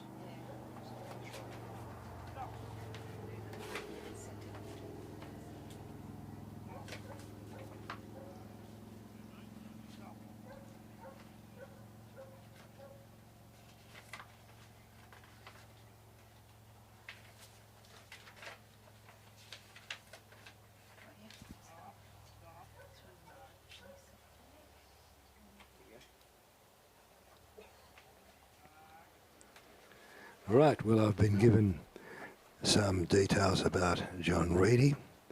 He's a harness and collar maker, assuming that's for horses. He's from Forbes and became a professional farrier at Forbes. He breeds Clydesdales. They're very different to dogs, and no doubt about that dog.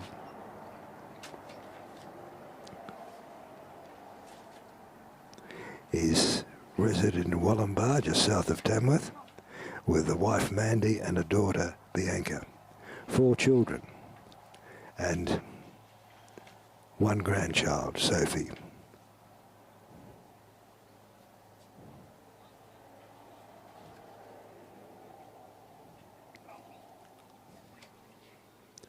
Of his several dogs, one is called Daisy. It belongs to his daughter. He said, quote, "I stole her and don't regret it. I'll give her back eventually." Oaf started life as my wife's pet, who removed chooks from the shed. He's unusual, but does his best to get the job done. Not a dog with a great deal of presence. With many, as before, there is difficulty with his lack of presence moving the sheep reasonably effectively. Dogs either have presence or they don't. Traditionally, when a trialer has 4 or 5 dogs in a trial, 1 in each round, he puts his weakest dogs on first, saving his better dogs until the last round. That has been a very common feature of trialers with multiple dogs. But Little Oaf, an unfortunately named animal, I suspect, probably as a result of some competition for names late at night after consuming a certain number of glasses of fluid. But no matter, as he said, he is doing his best. And his best isn't bad, particularly with these sheep.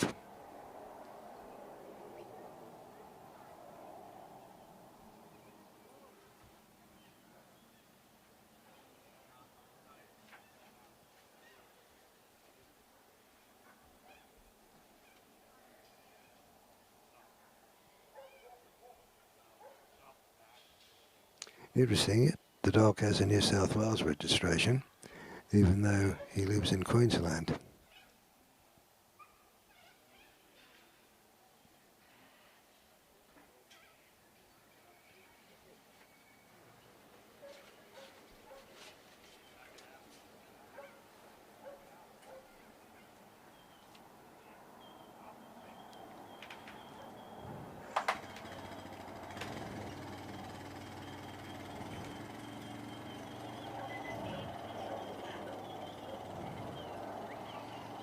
You can see what happened there. They've put them round the course, put them on course, but then unfortunately put them off course.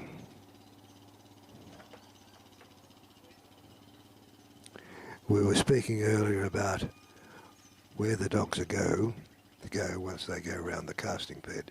There's no defined area. It's just to be a very neat circle round, so that movement away from that sharp circle behind the casting peg would mean a loss of points. The Supreme organisers have set out a fine magazine costing $5, which is colourful, informative and very useful. They deserve to be congratulated because they've so organised the trial that one trialer is not going to be caught working the Supreme course and a novice course. There will be space and ample time to prepare each dog. It is not uncommon for novice dogs to be put into an improver class, and in fact this Supreme here today is running both an open and improver. Both will be judged on the same basis, but a dog may get a very good score as an improver, but not necessarily get into the top 20 for the Open.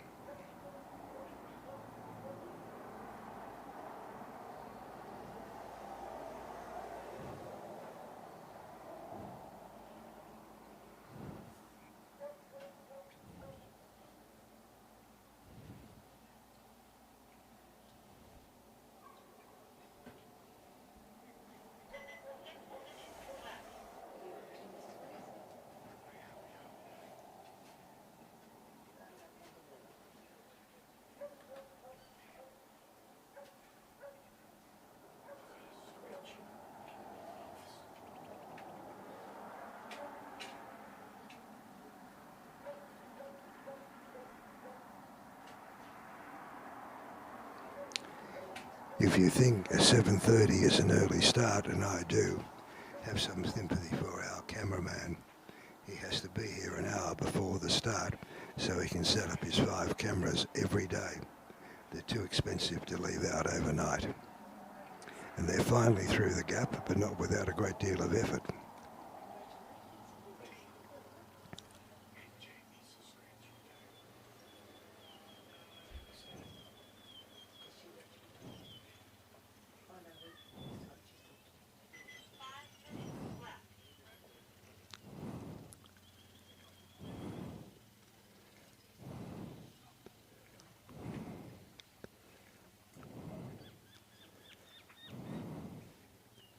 Now, Oaf is, whilst keeping the sheep moving, he always tends to get to the head and block them and stop them and sometimes turn them around the wrong way, not letting them move freely on course.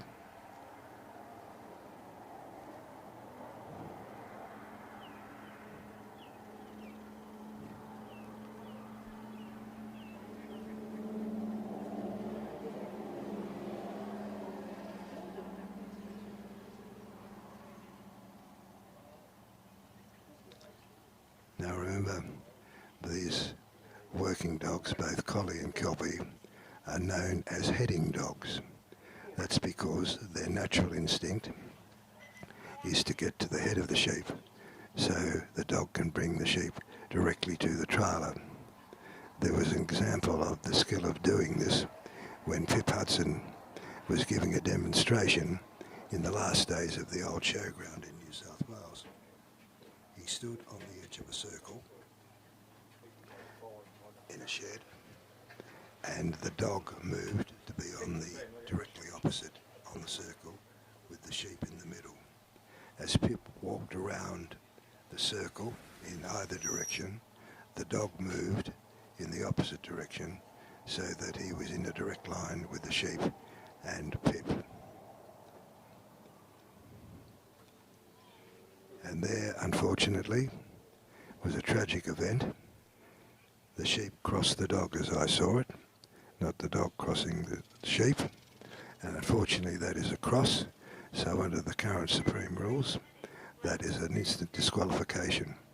The rationale for that is that if the dog comes between the sheep and the trailer, he is not bringing them to him, but rather he is forcing them away from the trailer, not the instinct of a heading dog. Thanks, John. Thanks, John. Next up, we've got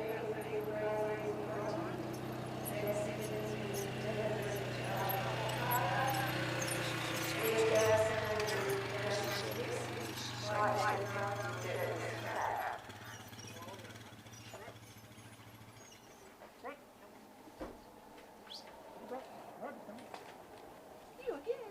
Yeah. G'day, how you going, sir? I'm going very, sir. Delighted to see your judging.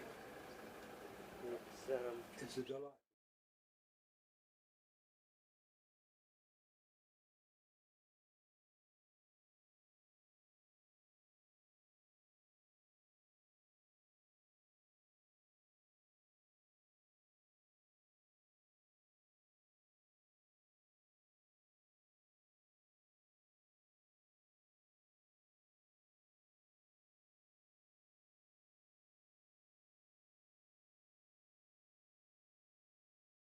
Robinson. Yes.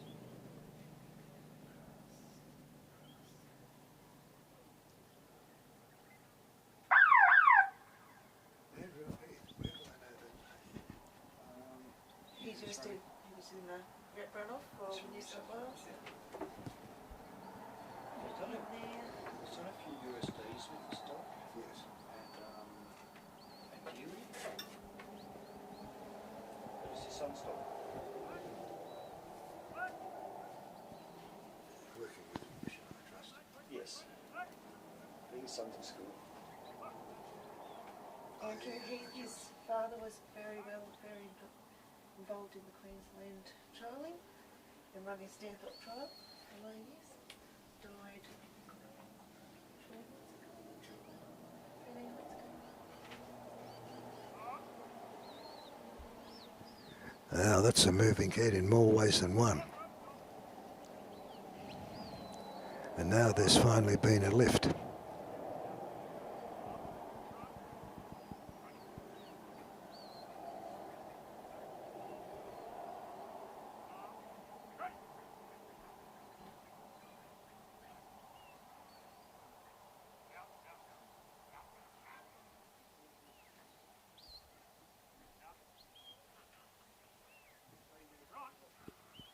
Not the neatest of draws, but a draw nevertheless. That's what counts. Many trialers would be content with a draw getting them to the peg.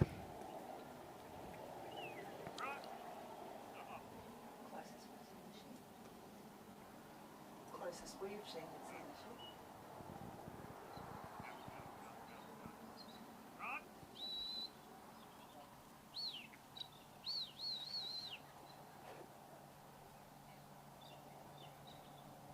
Now that dog is fleet of foot. He has to be with these sheep running around the course.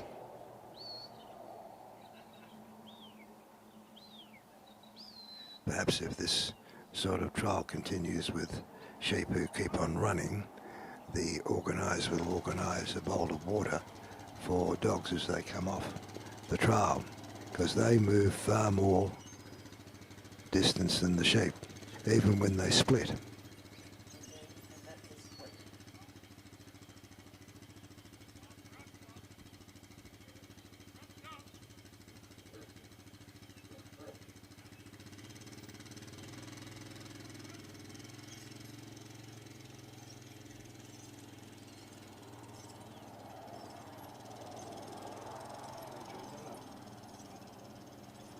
Well, no doubt Andrew might return Bronte to his son, Robert, and say to Robert, you've got a lot more training to do.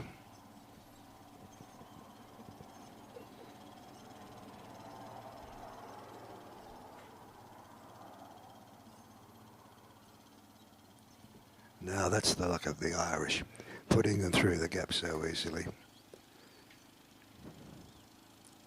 It's luck like that you need when you're a trialer out there.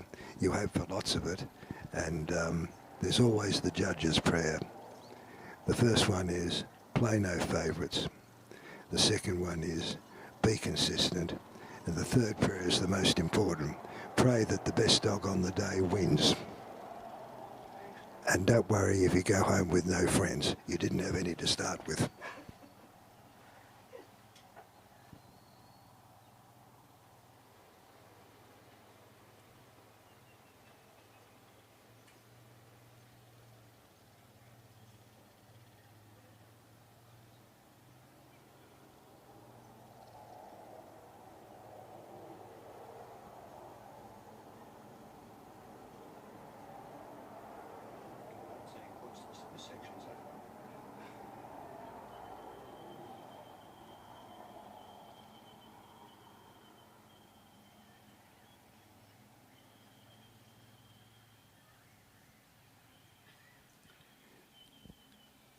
Looking at the camera view, they seem to be almost in the gap of the race, but they're not.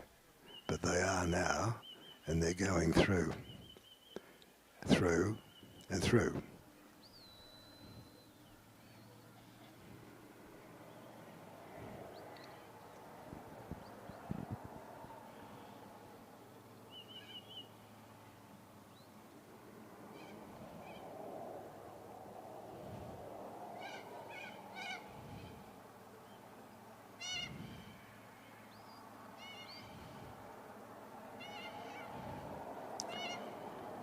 Looking at the various cameras, it's got a slightly different perspective than when you view it through the window of the hut here. Reconciling the two takes a second or two.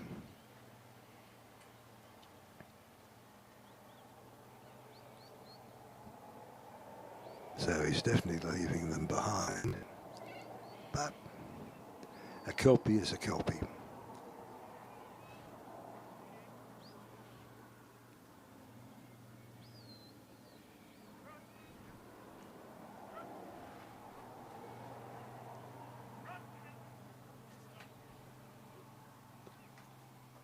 And round they go. Talking about Kelpies, for those who follow yard trials, you will have noticed over the last 30 years a very real change. That's because the New South Wales yard dog in the 90s had some very experienced trialers and decided there must be a better way and a better dog. Until then, the Kelpies were bulky and were called hurling dogs because they hurled themselves with the sheep in the race and the drench. Little sophistication, but under the influence of men like Jim Luce, they slowly improved the breed, and with a new range of judges, dogs became far more effective in their work by positioning rather than just sheer brute strength, throwing themselves at the sheep. And now to watch a well-run championship of yard dog trials is a joy, equal to watching our Supreme here today.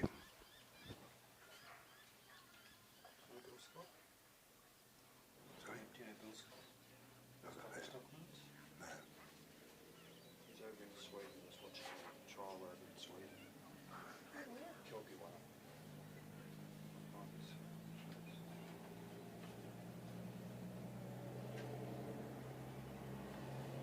You say he's the stockman, is he? No, it's his stock. That's his stock. Stockman's his previous Kelpies.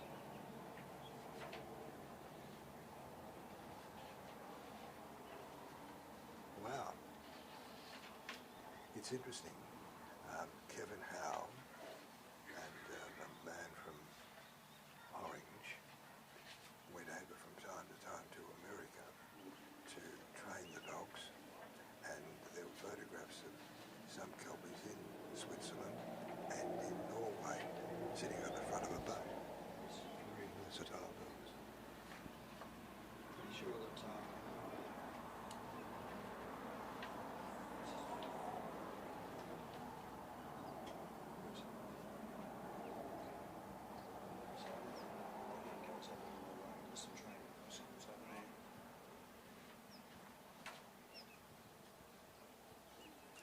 I saw Kevin when he and Kate got off the international flight to get onto the Brisbane flight to go home, and Kevin had the biggest white Texan hat you would ever wish to see. I wonder how he got it on the I'll boat. ask him about it. Much I years see ago. him quite often. So I'll ask him about it. Well, he's a remarkable man. Double knee replacements, and was absolutely strict in his physio and what he would do and not do in the repair, and now is walking purposefully. Yep. Others have been more impatient than he was.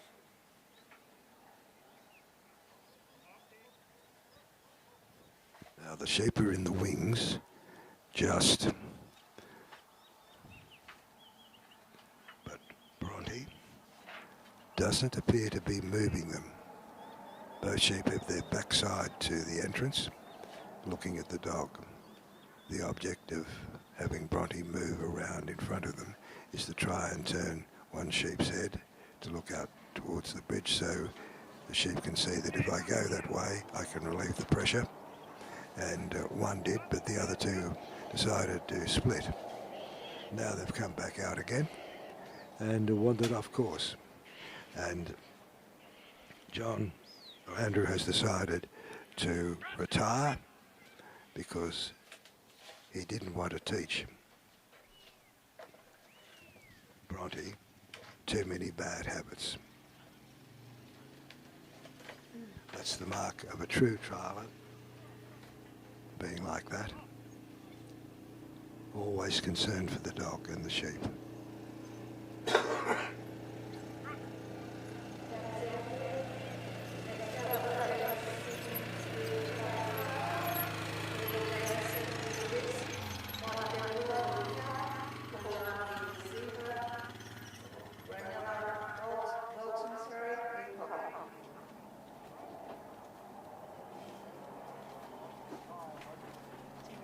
They're retired. Are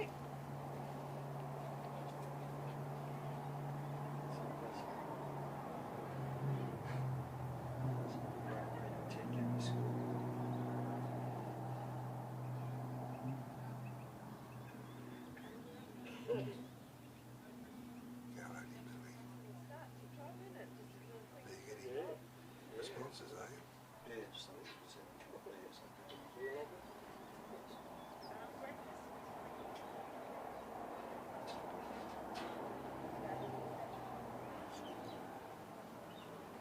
Some of you are watching out there, including someone from Sweden, and there is an email address I can believe you can send in comments, because we've had a few in here. The last one was Go Auntie Millie.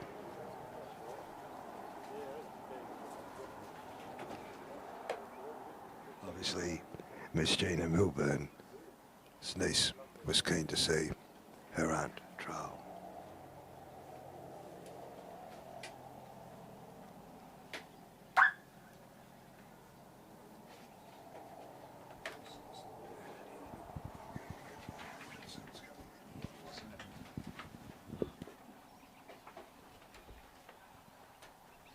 On course is Ben Simmons and Depla's Charlie Parker having another run. I think this would be his second run today. He had a couple of runs yesterday in the Ted Gabby. The sheep are just coming out now. Judges get his flag down, so I assume he'll be underway in a moment.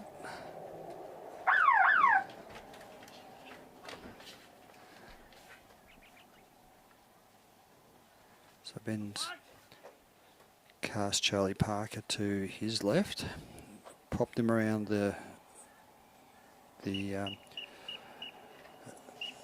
gap as it is there, or race I should say, picked up, and the sheep have decided they're not going to move off, not in the way that they wanted. Ben's just moved Charlie Parker a bit further around to Charlie Parker's left, Ben's right, so that he's in the eye of the sheep. Turn him around.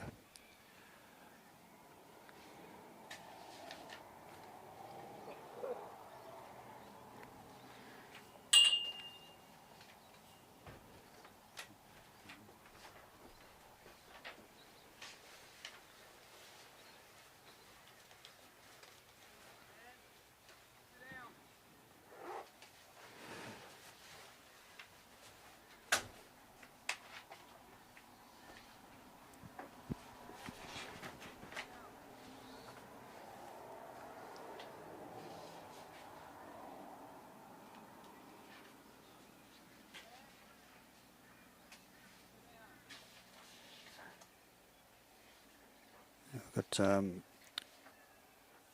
in a few runs, there's Mike Depler with Depler's cap. We'll see if Ben's kids are online and can give us an update, any indication whether they're related.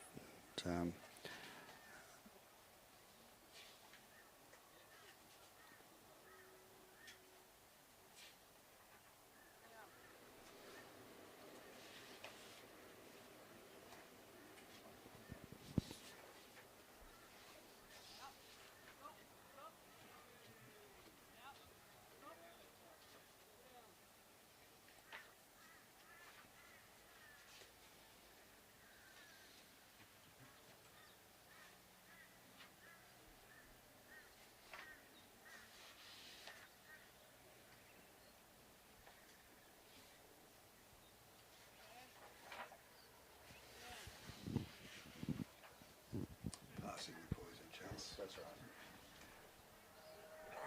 Multitask, but there's a bit much multi happening. You'll hear two voices on the microphone. Mine's the boring one. The other one is the very experienced cameraman who's having fun with the cameras, keeping on adjusting them and moving them. It really is very professionally set up.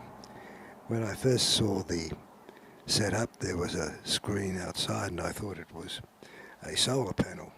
Turns out to be a Starlink screen. And he has two connections so that if one fails, another one works. So they all get to the satellite and blend. So you have a continuous coverage. And what is common with the first 20-odd trialers this afternoon is the lift is not as easy or as straightforward as they would wish. The sheep move from side to side without any forward motion towards the trailer, and it takes an experienced dog to move them properly.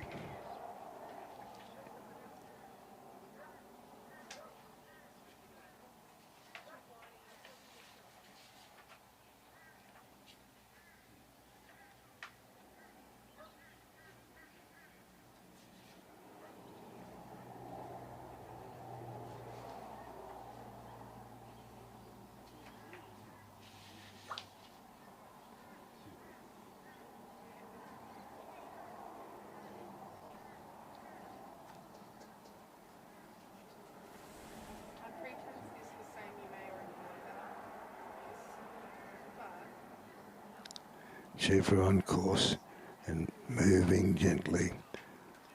Haven't started to run yet, but Parker is there, keeping them on course as they go around behind the trailer at the winding peg. And he's kept them on course by the hair of his chinny chin chin. One hoof almost went out and now has on the other side, but they're moving in the right direction. Oh, no, nobody has. Thank you. No, don't apologise. It's good. Thank you.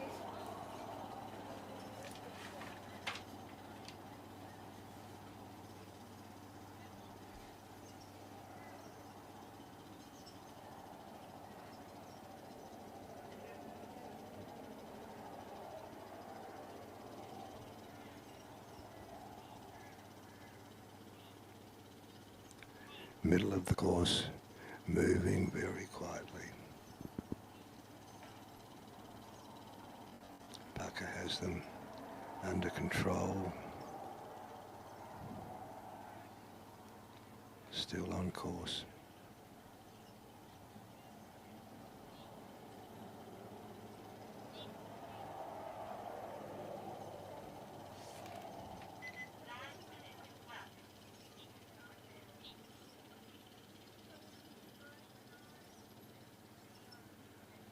Remember, the trialer can control the dog by word, whistle or stick, and Ben was waving his stick, whatever that meant to Parker, but obviously it didn't work because the sheep moved off to the left-hand side to go off course again. Such is sheepdog trialling. You never know what sheep you're going to get when they come out on the release. Certainly for the Ted Gabby competition, the sheep were wild, ready to run and split without the dog even being near them. But most of the trialers, with the great dogs they have, pinned.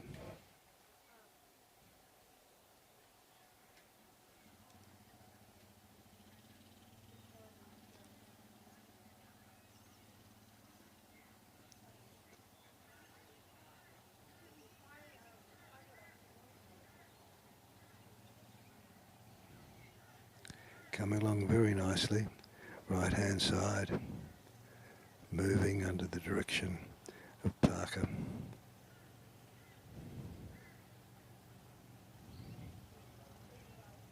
Being a presence, so they want to run, Parker's going to be there to block them.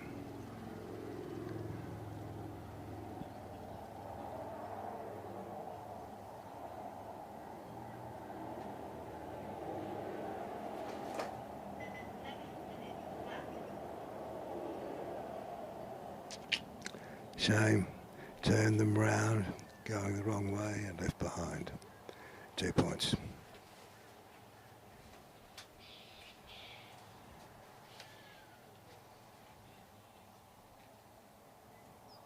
I deliberately left my clicker behind, so I can't give you a continuous running point score. I'll leave that to the judges at the end. Besides, having to click so often interrupts the trial as far as I'm concerned. It's fun just watching.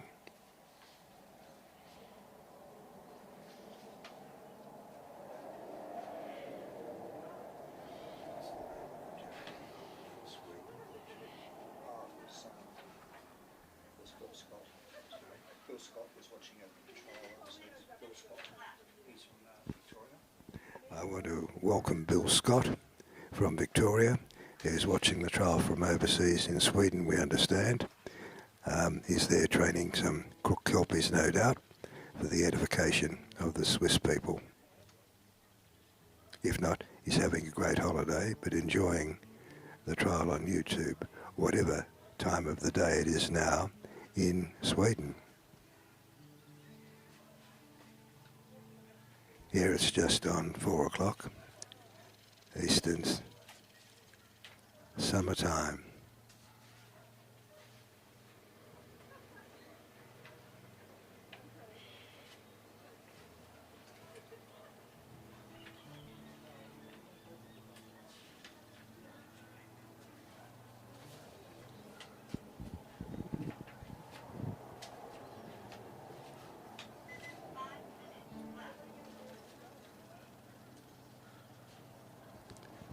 The sheep have become quite docile and passive, moving quietly, not looking to run, which is the advantage of a park. I almost spoke too soon.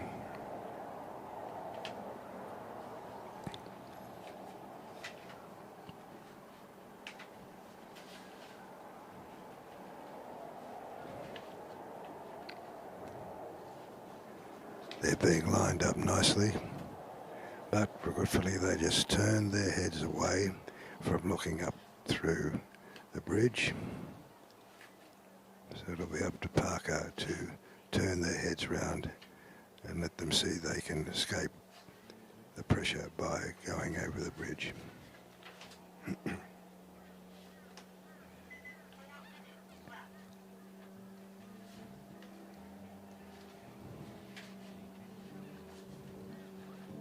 All looking the wrong way.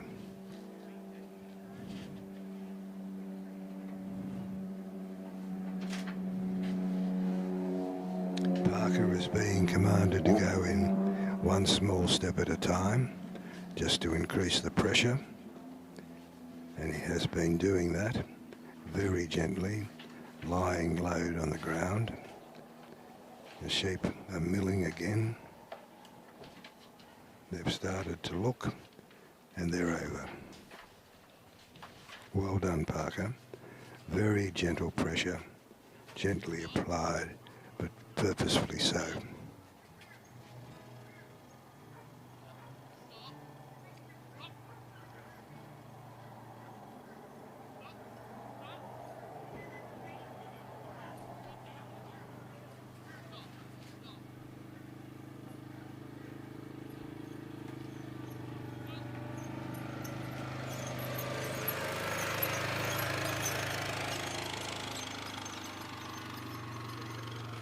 Who it's from?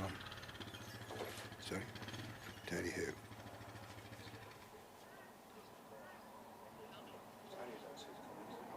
Tony's actually commenting.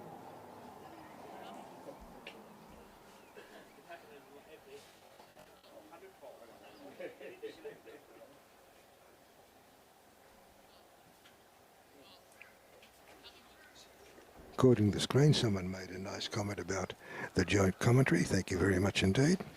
I hope you're enjoying it as much as I am. Although I do have a secret wish. I'd like to be out judging the novice trial. And the simple reason for that is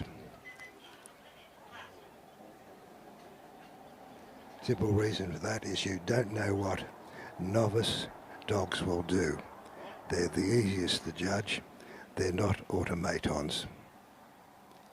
Not like Parker, who's got the sheep in the pen very well. And Tony, thank you very much for your kind comments. Keep them coming. Click go the shears, click goes the gate. Not all the dogs do the gate well. The objective is, as the trailer is closing the gate, the dog should be continuing moving behind the trailer just in front of him at the edge of the closing wing gate to ensure the sheep are blocked in. And not many dogs are trained to do that, but today most are.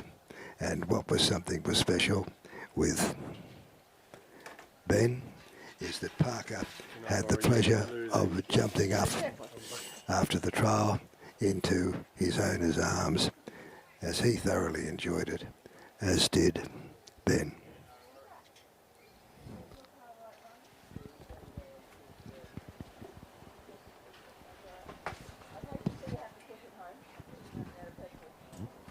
Ken, I want to congratulate you on remembering back to Johnny's. Yes, I remember you, sir.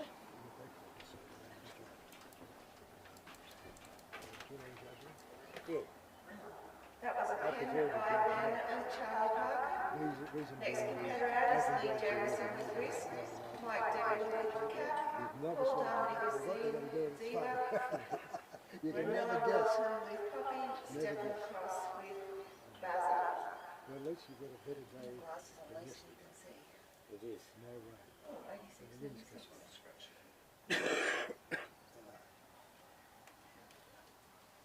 Anything could happen, Ken. Deborah's Second try. score, Ben Simmons is Oh, righto. an 86 and an 86. I'm just going to wait for my mate to get Yeah, back. he's got to move. He was pretty desperate. Yeah. Fast to see me move all day. Well, that's good. Well played. So that puts Charlie Parker and Ben Simmons into second place at the moment in the Open Yeah, so with an 86. yeah. Currently in first place is Jim O'Connell with Kamara Still in Philly practice. on a 92.5 in the Open. And in first place in the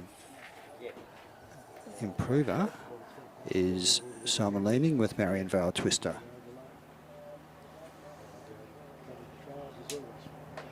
All right, where you living now? Oh, righto. Well, you got a fair hike up here then. 2 days.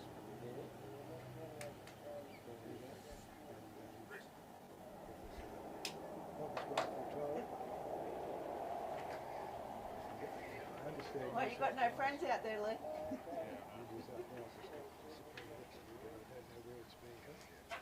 Not quite. So they don't. It's in Sydney or You've got Ian schooling on things over there? near, Oh, those little ones. Oh, the little tiny. Sydney people All said our it's too. there and Oh, others straight. said it's not No wonder there, they've so disappeared. Well, Sydney and Hawkesbury were the first places noticed. 2 years. But the caravans are keep coming out. yeah. Yeah. Well, they're all like Back in the good. Queensland job. I'll shake hands. That's Alex John.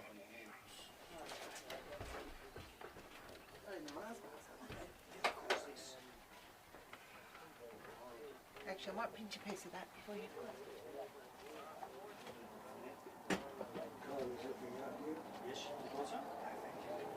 No, they're true like that. I'm sure it is.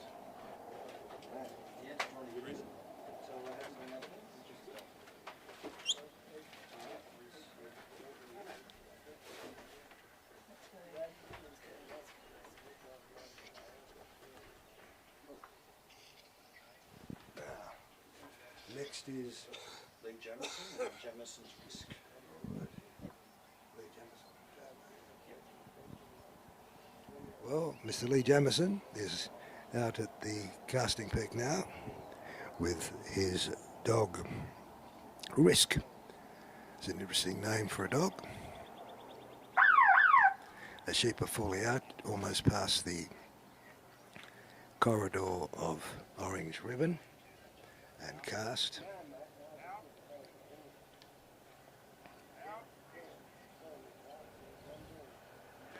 I don't know whether this is an open or novice dog.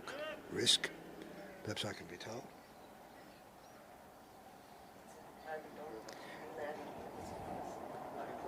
Improver. It's interesting. It's interesting.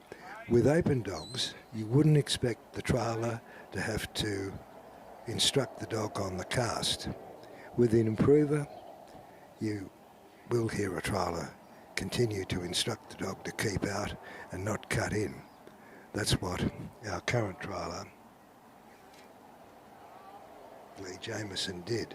And I had to inquire whether it was an open dog or just an improver dog. But it's an improver dog.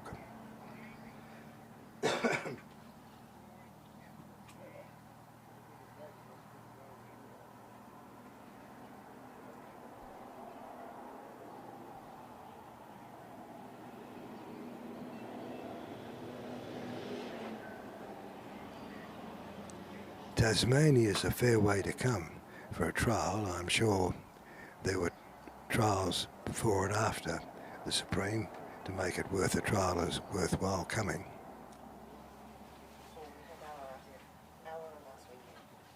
I've just been told that Alloa was last weekend, so there was 2 trials.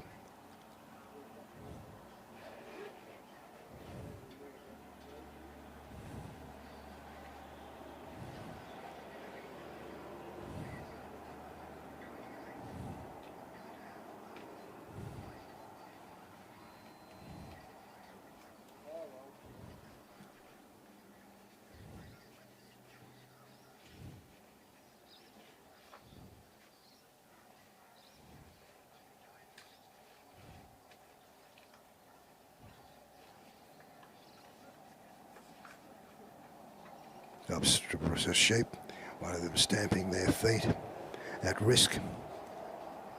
Keep that up. Risk will bite them on the nose.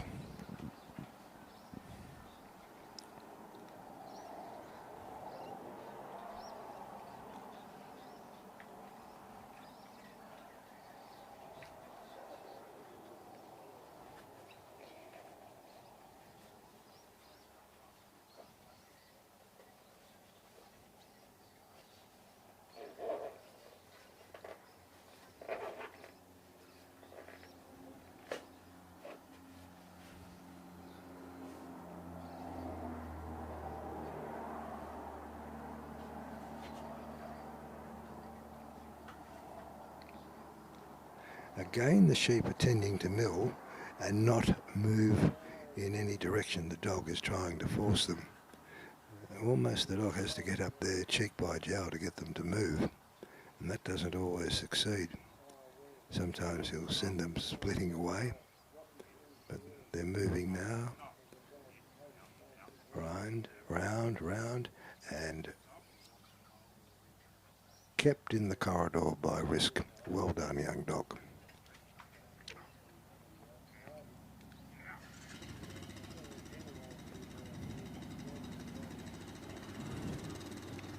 And the sheep were disturbed by one of our judges starting up the petrol truck, which goes wandering around on the outside.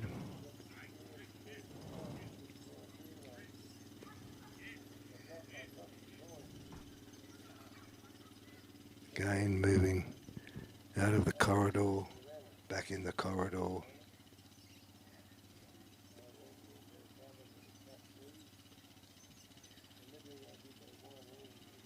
And risk is coming around the outside of the gap.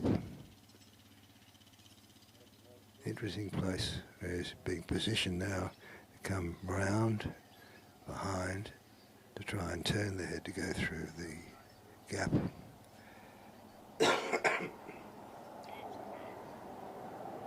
And it succeeded. Well placed.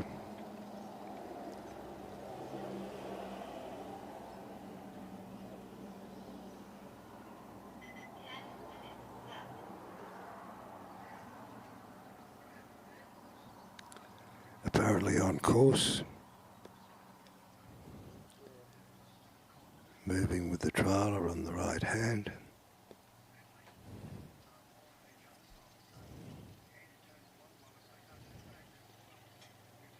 Chris is doing a very good job of gently driving them without the need to get to the head to stop them.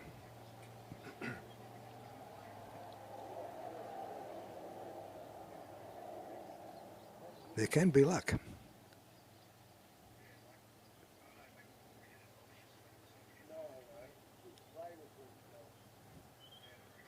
And that was lucky. They broke but didn't split fully. Trailers in the ring. Sheep are looking towards the entrance to the race. And Risk is behind them, gently pushing a few steps at a time.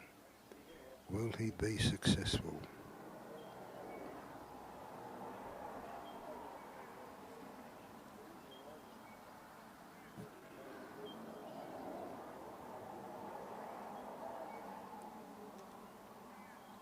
Almost in the wings. They're in now. Can Risk keep the same pressure up to keep them moving forward? No, one's turning. Doesn't look good. The trailer is facing forward as they would encourage the sheep to go the same way, which it did. And they've come out of the race, still on course. I can't see them off course there. And Lee is going to take his time, bringing them back on course before he moves out of the circle.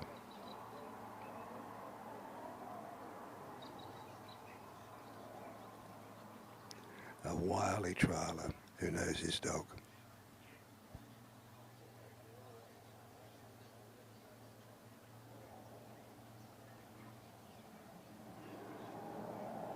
7.5 minutes left, which, subject to no misfortune at the bridge, he should be in ample time to get and pen.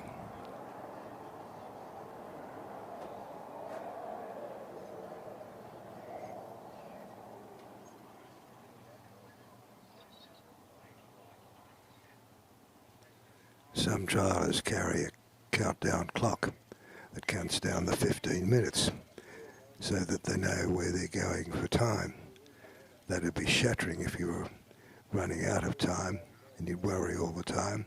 So far better to go without it and just rely on the electronically efficient timekeeper.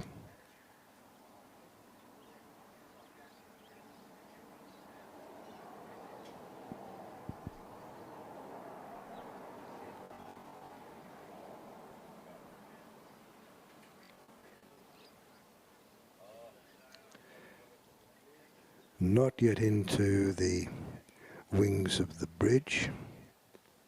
One's looking, two are looking. Risk is behind them but not moving them yet. I can't hear what commands Lee is giving Risk, but the sleep sheep are starting to move a little bit more.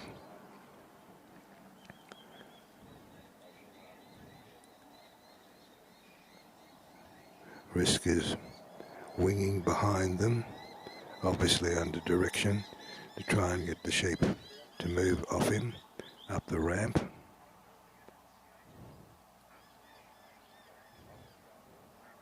But they don't seem to be doing that.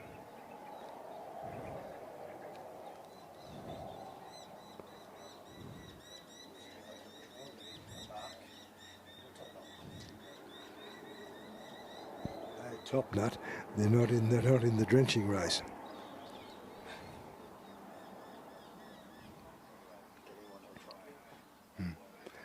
That's an interesting comment of my fellow speaker.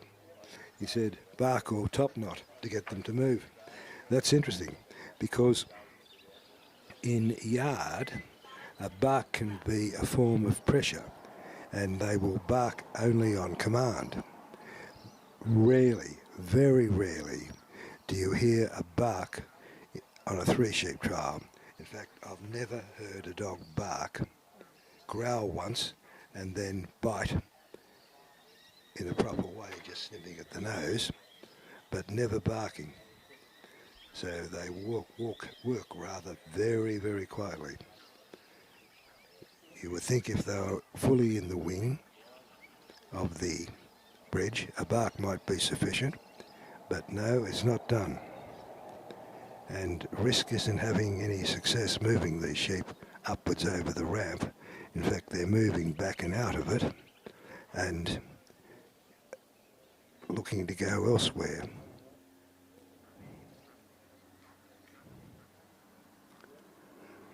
And you might ask, what else can Risk do apart from weave around trying to turn the sheep? If he moved in with a sudden movement, the likelihood is the sheep would break everywhere.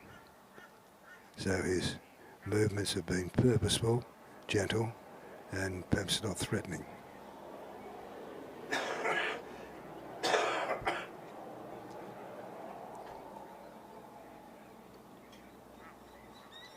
Well, I did say that if he didn't have any problem at the bridge, he had ample time, but he's coming now to 3 minutes, 22 seconds.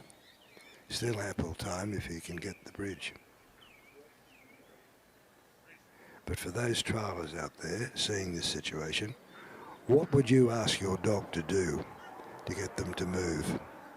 The sheep seem mesmerised by the dog and not moving at all other than to look at him.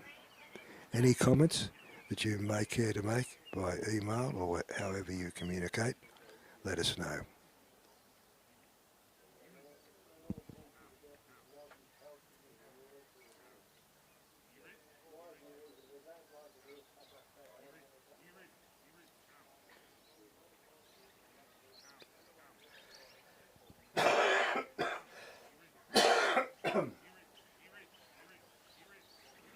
One suggestion is to take the dog right off, relieve the pressure on the sheep, and hopefully they do turn themselves.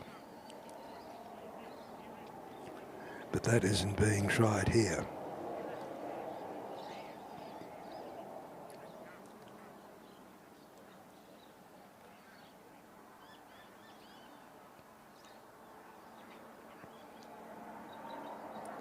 Another would be to send the dog further across the face of the sheep to the other side to where he is now and kiss the closest sheep in the nicest possible way, of course. So far all the dog has been doing is only half moving, not fully across the face of the sheep. What it seems to be doing is forcing them to the side of the rail and not moving.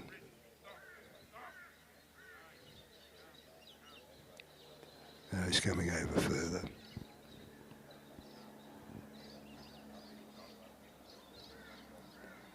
Now his movements are pinning them to the rail, not moving them at all.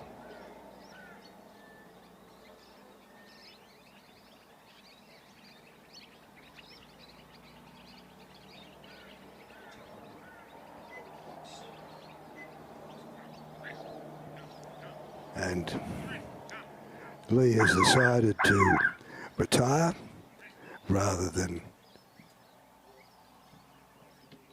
have Risk learn some bad habits. So just to help him, after the timer went, he retired before the timer, and then he walked in and helped Risk move the sheep to encourage him it could be done. So it was sensible.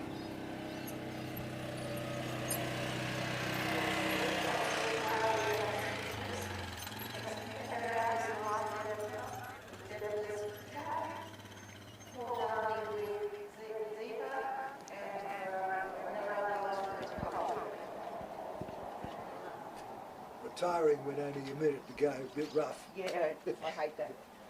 Ken, what would you have done? As I saw him, he kept on moving the dog. He was just forcing them against the rail. He did put him right round.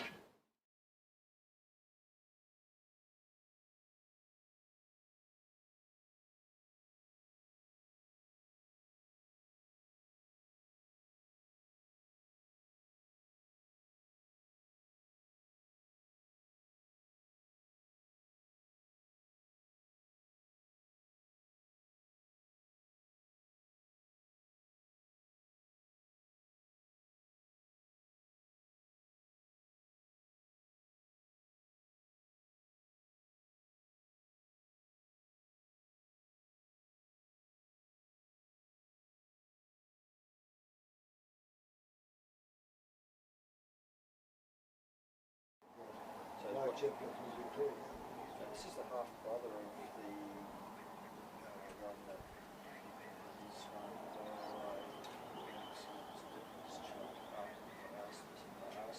They said it's a half brother. So Mike Depler, running Depler's Cap, I'm told, from Victoria, is the half-brother of Depler's Charlie Parker, run by Ben Simmons. That's interesting. And that's an interesting cast as well. The preferred cast seems to be a complete circle around the barrier of the ground, but there's nothing wrong in my view with a pear-shaped cast, provided in the start of the cast the pair doesn't cross. But most trialists prefer a large cast around the edge of the ground. And this was a reasonably good cast with good point of balance stop, and the sheep moved reasonably directly to the trailer. But they're starting to weave around now, still within the 9 metres right now, but getting close, pressing the envelope, as could be called.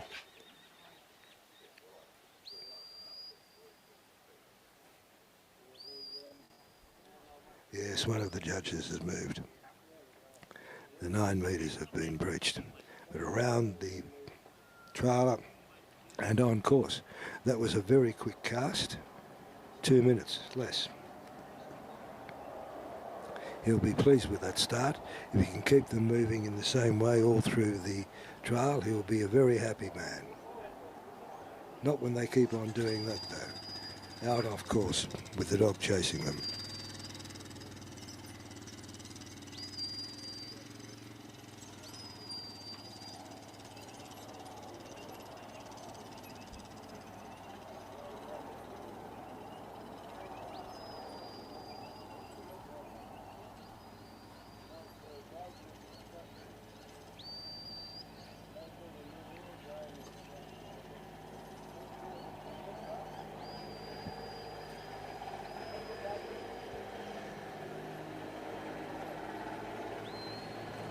On course, off course, everywhere a course.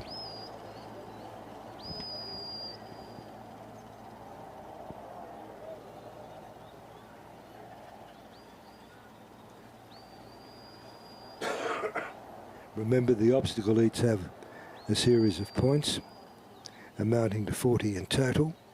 The rest, the 60 points for the 100, is for coursework, and that's for work between the obstacles.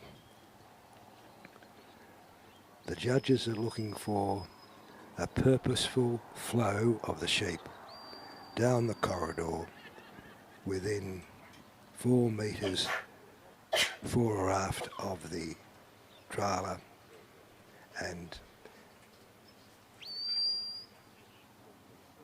breaches of that are the breaches of coursework. But this is interesting. The sheep went through the gap and then came back, went around the wrong way, and then the trailer had to put them through again. So they've been through 3 times, twice the correct way and once the wrong way. It can only happen in sheepdog trialling.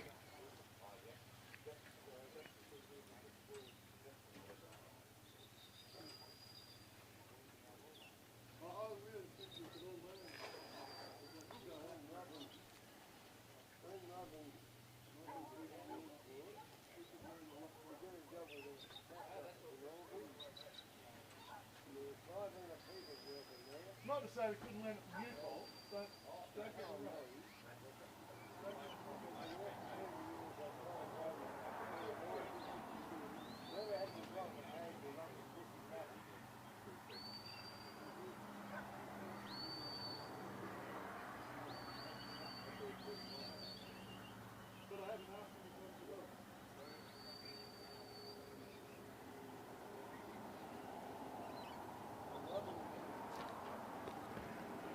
Now, is our trailer an Irishman?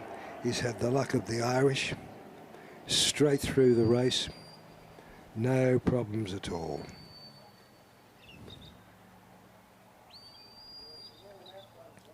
Or is that because of the good work of Cap?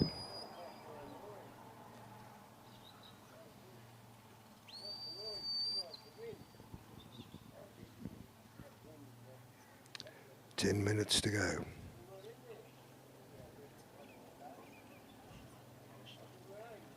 Very experienced trailer is Mike Depler. Kept up the same steady pace from ring to ring. The judges are looking for a variation in pace. However you start, you finish at the same pace.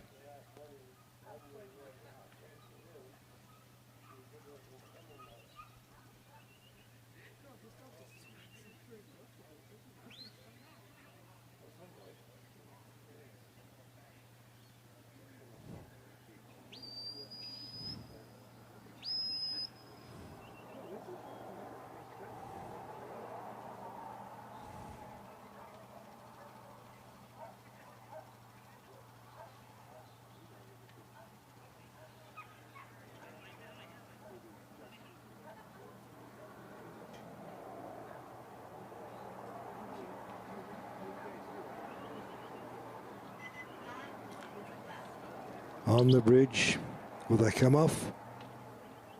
No, they're looking, perhaps they don't want to jump down. Now, he's got to get his dog, Cap, to walk up behind those sheep on the bridge. This is something a dog requires training to do because it's a very frightening position for the dog. The sheep are elevated, higher, and he's down low and at risk. And you can hear the trialer instructing the dog to get on further, but the dog's not moving. The sheep are, fortunately.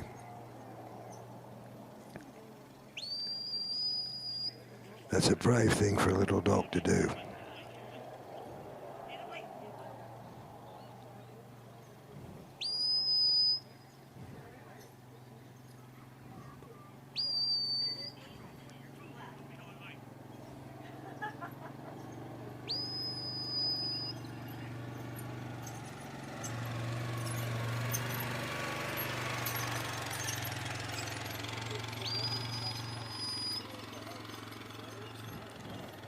Cap seems to have a reasonable presence on the sheep because with just a little bit of pressure, not in their face, he's moving them quite effectively.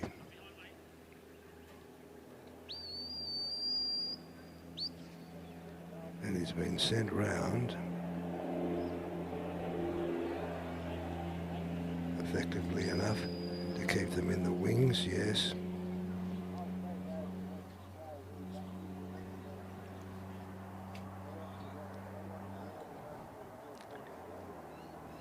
Interesting choice, by the way, he sent the dog around on 2 occasions. Now they're moving into the pen. He's got 6 minutes left. He can take his time, but he's determined the sheep have settled. And Cap hopefully will go with the swing of the gate. Yes, well done, Cap. Well done, Mike Depler with Ellis Cap. The sheep are very different to those that were sent out for the Ted Gubby trophy. Quieter, more workable. Our next trailer is Paul Darmody from New South Wales with Ziva. Paul's a very well-known personage in dog trailing. He's been the Australian president for some years ago. Always very active in trailing, has won the Supreme from time to time and has represented Australia in the Trans-Tasman course. He's also a patron of the Bungendore Club, just north of Queanbeyan, and it is a very active club there, run primarily by ladies, and they have several trials a year as well as training days, and I enjoy going to Bungendore regularly.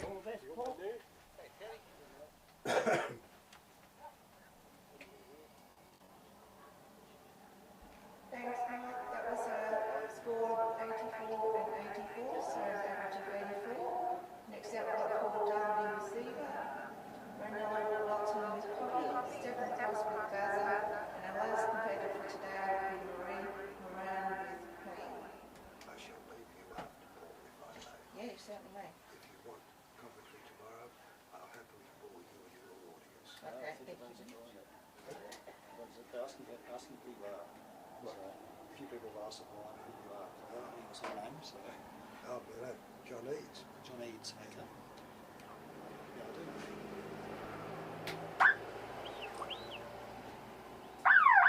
An open judge in New South Wales. Okay. Not a trailer, don't own a dog. I saw Tony Melville said he's trying to get going again, so he's hopefully his health's improved.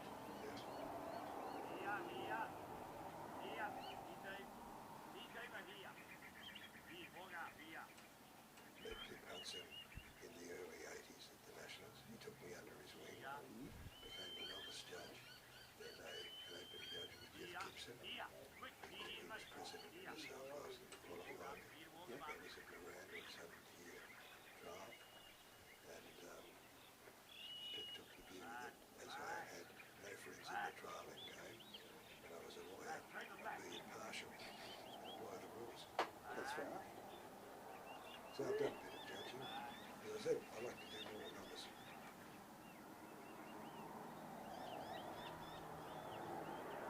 Paul's had a reasonably good start.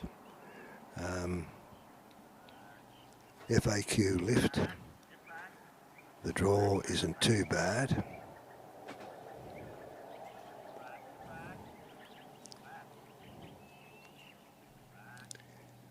I'll find out whether Ziva is an open or an improver dog.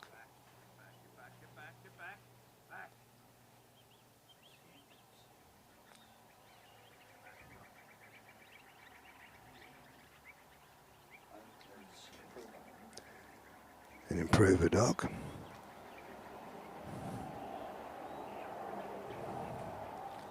Draw's coming up nicely, not too many points lost on it yet.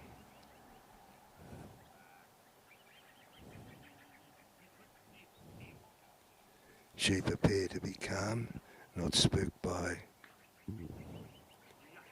Ziva. Coming around nicely behind the trailer.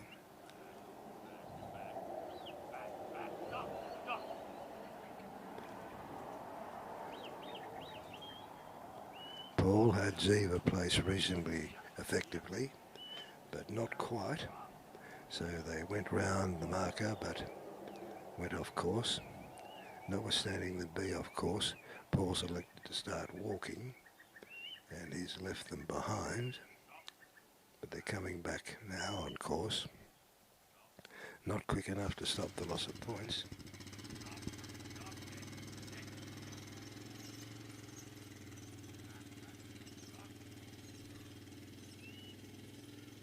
And that's a nice question of milling, as well as going off course.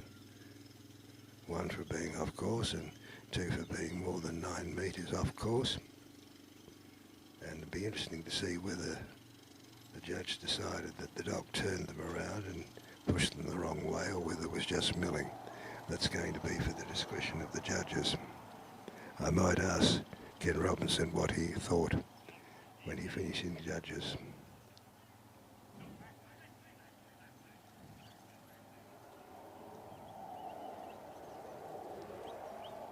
They seem lined up for the gap. Paul's in the ring. But they're a fair way out. Now what's Paul going to do? Send the dog to the right or to the left? No, he's sending him around to the left. A little bit slow getting there because it didn't stop them going, of course, around the gap wings. They still haven't come back on course. Unless Paul's going to put them through the gap the wrong way and turn them, or work them around the wing. Always a delicate judgment issue. What does he know about his dog's capacity, and what does he think of the sheep? Will he send them back? They've come on course but gone off again. Sheep are sheep. As someone said when they came off from the Ted Gabby Trophy, there's a lot of roast mutton going to be cooked tonight. He was referring to a certain sheep that should be sent to the butchers. When I heard that comment, I thought there were several sheep, like about 8, that could qualify by the way they kept on running during the trial.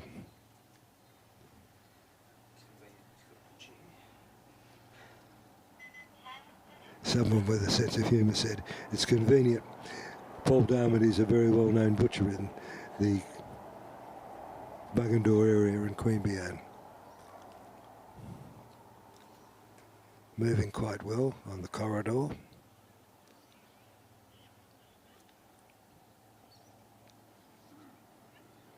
About 10 metres from the race. He's leaving them behind. Paul, you know better than that. Get Ziva up, moving. Paul's in the ring.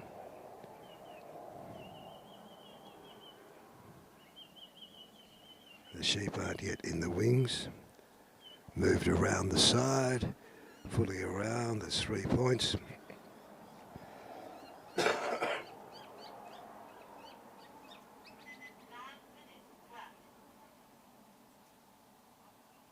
Paul swinging the stick. I wonder what that means to Ziva. Still not back on course. Done it again, another 3 points. He's going past the 7 points, is going towards the Then off course again, at least 2, maybe 3 points. The question is, when they go round the side of the obstacle, what is the situation? If a sheep's head goes round the side of the obstacle, when they're supposed to go through it, it's 1 point, whether it's 1 head or 3. If it goes a full sheep length around the obstacle, it's 2. If it goes right to the end of the obstacle, it's 3. Paul has just lost another 3 because they went round the right-hand side of the obstacle, came round and came back to face it again.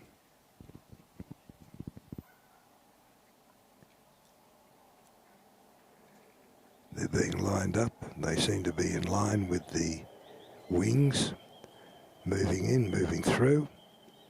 They're right through. Paul cannot move until the last sheep is clear of the obstacle. If he moves before the sheep is clear, he's disqualified. But Paul's been a very experienced trailer. He knows what's to be done and keeps it going well. Sheep are on course.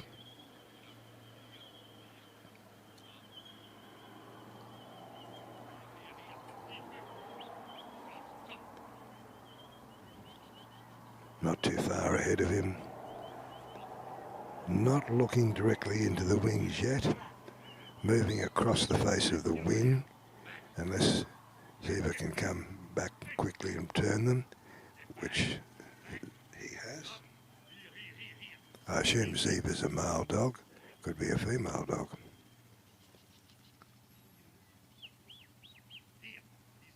Gender-neutral names have even touched sheepdog trialling. My heavens. What's next?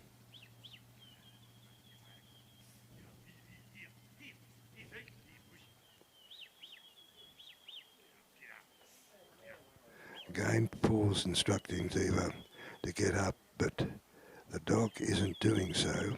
And again, the sheep appear to be penned against the side of the bridge entry.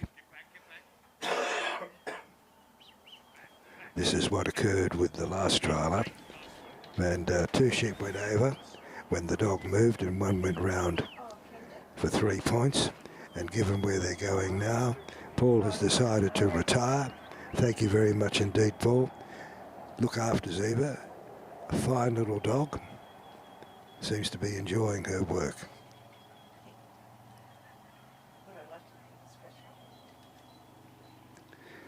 It's not unusual to have trialers retiring during the trial. They don't want to teach the dog bad habits if the sheep are obstreperous, and nothing can be done with them. And as I said, if you've got 4 or 5 dogs in a trial, they'll put their softest, weakest dogs first and keep the better dogs till the end. And now, ladies and gentlemen, I shall leave you. It's been a pleasure to entertain you, I trust I have, and it's been a delight to watch the dogs. With some luck, if invited again, I shall regale you with more stories.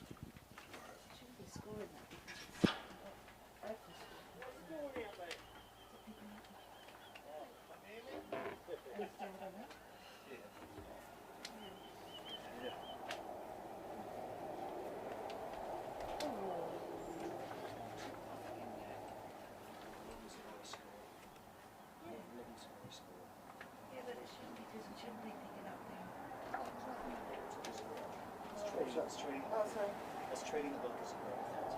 Yeah, so that's right. That's what there's lots of models. Well, thank you. Okay, thanks for coming. Anytime, just come and see us again. I'll be back here tomorrow. Yep. And it's supervised out. That's all right, that's fine. We'd love to be a civilised hour too, you know. 7:30's good. I know. 5:30 for him, 6:30. 5:30 get up, 6:30 here. Yeah, no, we were up. I was walking at 5:30 this morning, so I hope you were rugged up, it was cold. it wasn't too bad actually. Okay, well, good. That's too well tonight. Well, certainly that wind started, but guess what? It started to rain. Has it? Yes. I better get that camera of mine in. Because I know this camera isn't waterproof. Just a sec.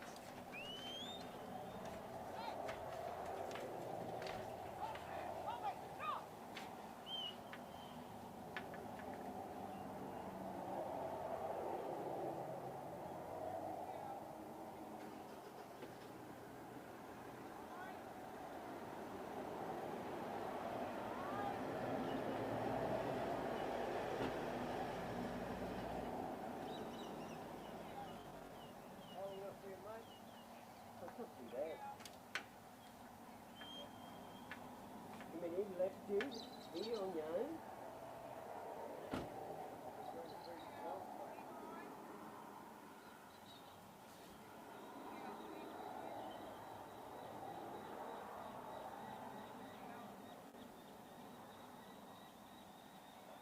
Hey, are you looking at gecko sheets at all, are you? Okay. If my open rink is picking up, see how the 11 said number 3 Douglas Taylor? Oh, righto. Well, it's counting, but he's saying it's 11, but it shouldn't be doing anything because it's not even open. Was that right? Yeah, no. Yeah, no, when you get a chance, I just wonder what, yeah, I should say. Yeah, just look like. Okay, thanks. Bye.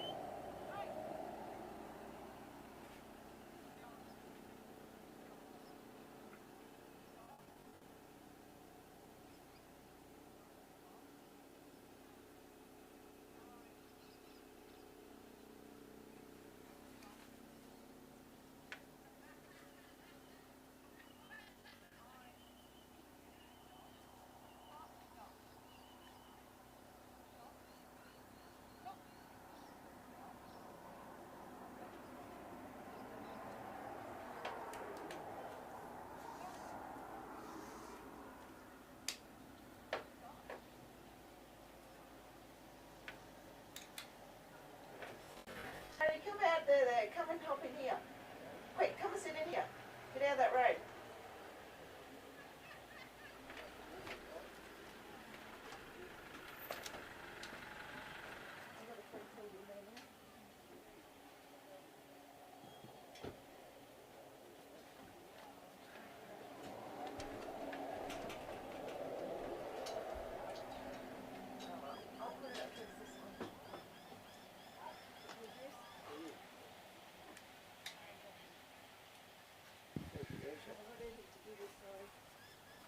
Just had to quickly reposition one of my cameras. It hasn't got a waterproof cover on it. Thank you. So, Mr. John Eads was making commentary, doing commentary for us.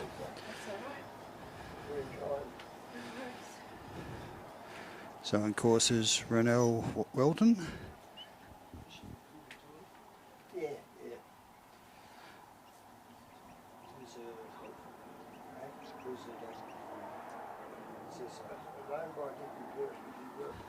Yep.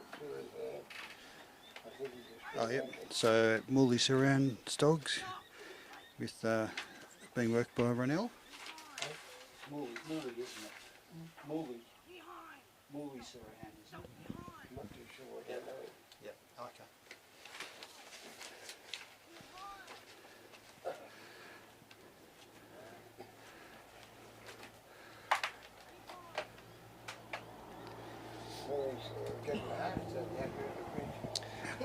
So just been given Ronell's info for the commentary, which grew up in Atherton Tablelands and travelled to Victoria for work. Purchased some sheep in 2014. It's the first time she's seen sheep. Bought a working dog in 2022. and progressing with her working dog trialling. Started trialling in October 23, so 2.5 years to get to the Supreme. It's doing a good job.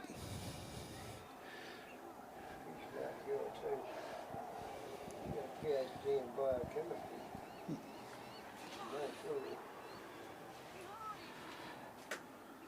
So Poppy's owned by Mully Sirahan, and Renell's brought Poppy up here to see how they'd work together. Decent introduction to work together. It's raining, but the sun's out.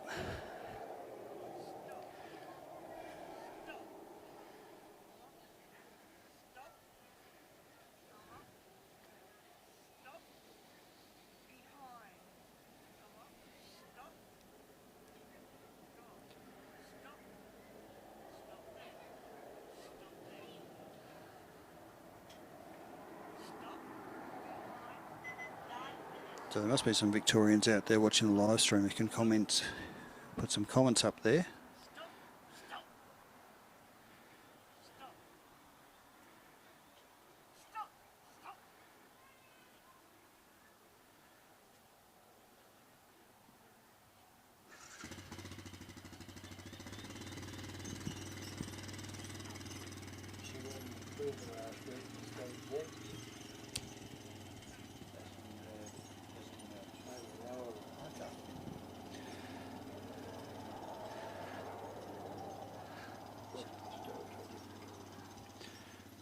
So just been told Renell won the improver at Ellery last week.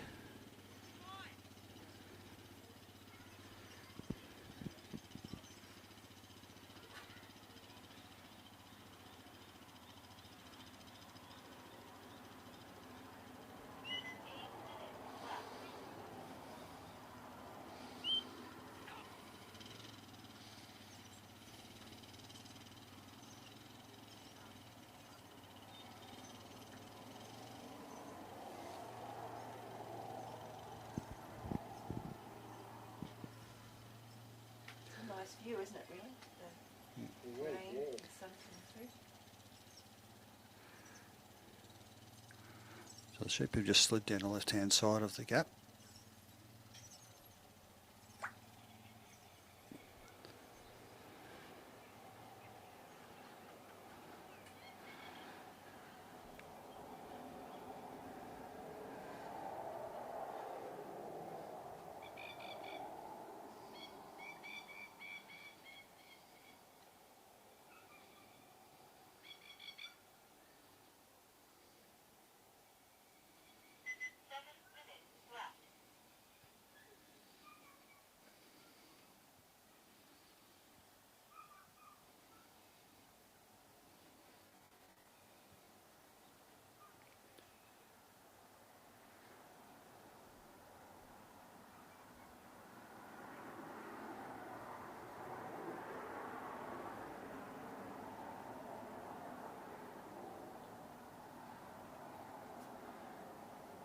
So Renell looks like she's trying to get Poppy to push the sheep back through the gap that's there. She got one facing up, two giving ground. She just has to wait a moment. The third one's giving ground now, so she'll spin Poppy around and hope that the sheep remember the gap's still there.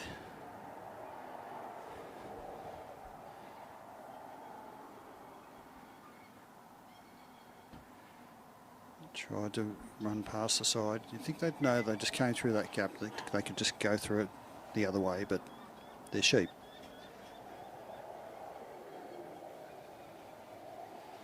Here we go, through they go.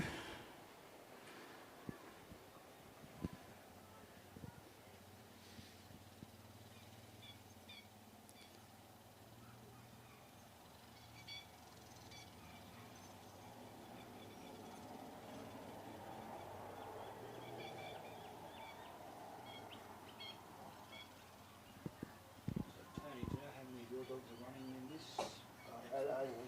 One Yeah, but other people are running your dogs as well, aren't they? very patient with Garth. There he is. Okay. Yep. Garth and That's good of him. A big heart. Big as his oval.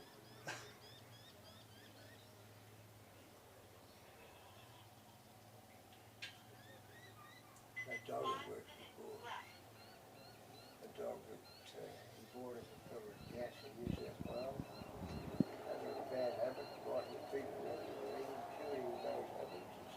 Just trained him and gave him to me because he didn't have an open dog. Yep.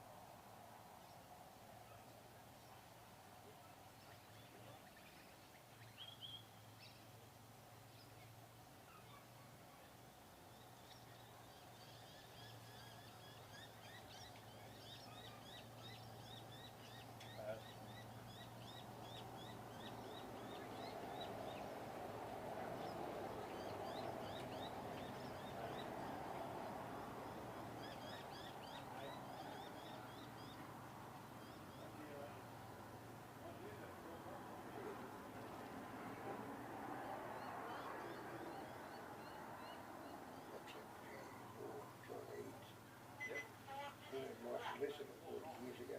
Yeah, he said that was his job. A former president of New South Wales Law Society. Okay. Pretty competent man. This must be his when he was working with his pressure release. Yeah, he never worked a dog. He never trained a dog. Okay.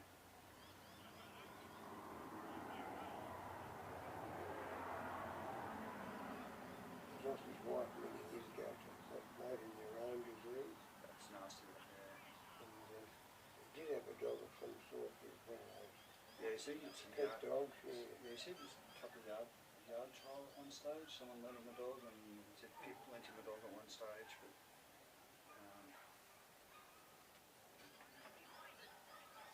He spent a bit of time with Pip Hudson. yeah. Ideas about judging from him.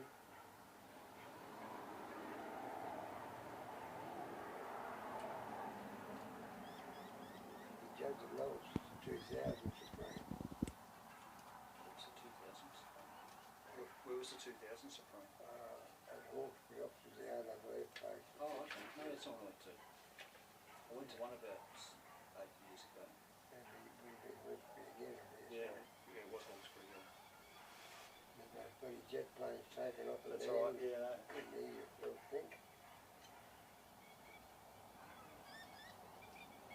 We were in the year 2000, there was a multi-state helicopter picked up a 6x6 army truck, picked it up and flew away with it. Spent the rest of the day trying to find where he put the bloody thing down, I think. Seemed to have touched as though he'd lost it. Yeah.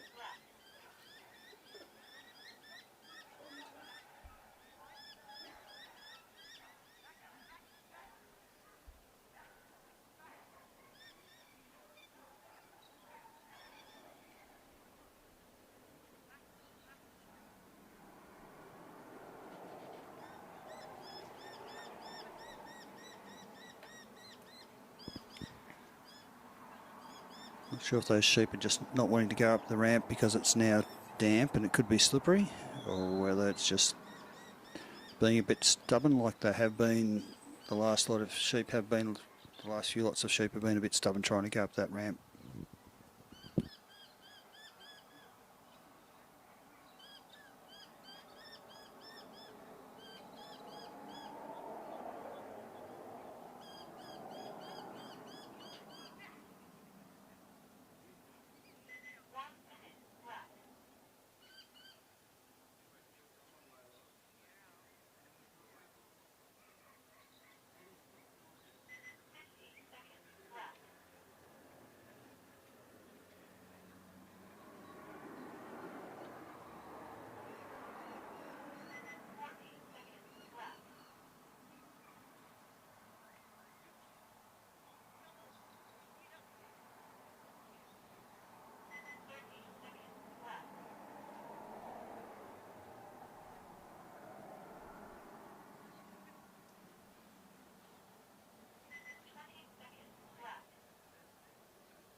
Thanks, Bruno. That was the line at the bridge. Next competitor is Stephen Cross, and then our last competitor this afternoon, Marine Warm with Queen.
So total average of 48.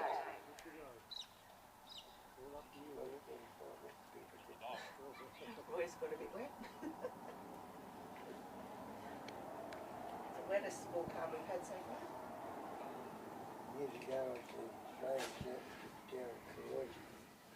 So on course is Stephen Cross with Echo Park Bazza. It's his birthday yesterday, so we'll forgive him wearing an Adelaide Crows top or beanie.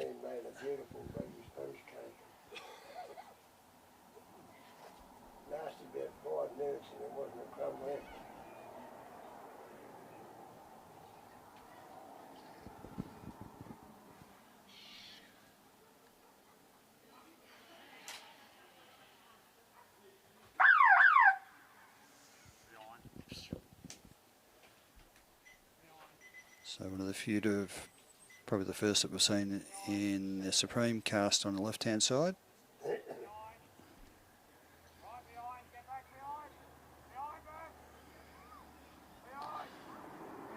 Needs to go behind the sheep. Stefan's just telling him not to be deaf, as in telling Baz not to be deaf.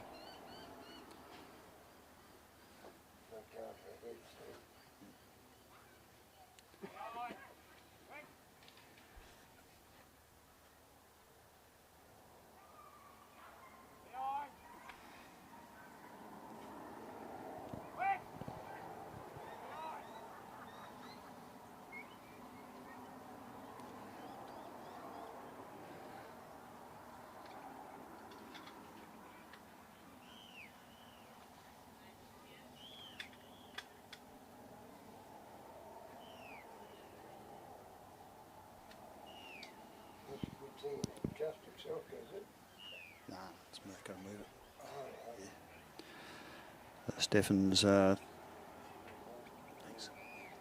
Stefan's resorted to the whistle, trying to get the dog to go behind, but it's sort of just walking in.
his old grandfather. Well, no, they're old enough to be his father.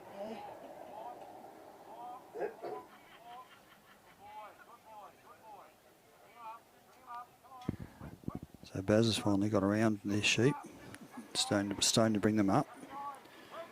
Not really wanting to move off him, they've just had a bit of a light shower.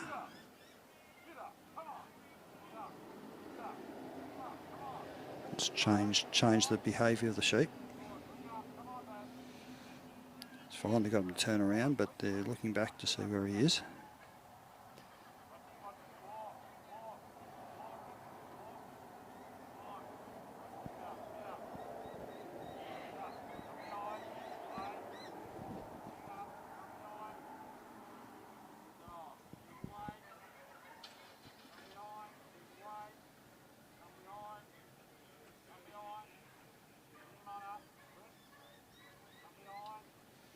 So see the flags behind the back of the zone. They're still blowing, not as much as they were earlier, but it'd be nice and chilly out there, I'm sure.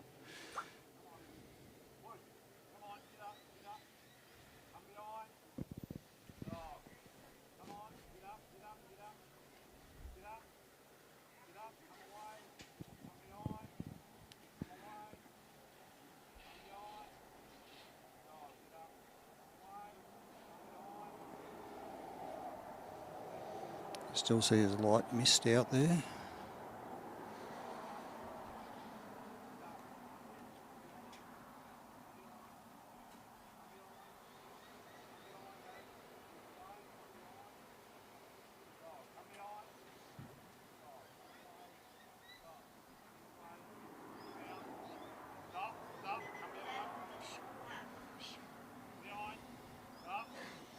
That's nicely done. She's up just over 5 minutes, which isn't too bad.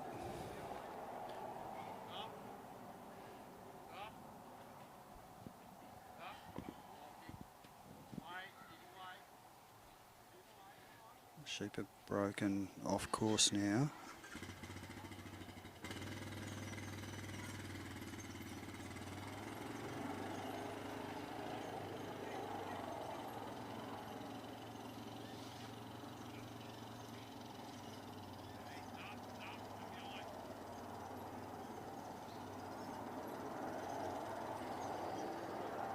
They've jumped off the other side now.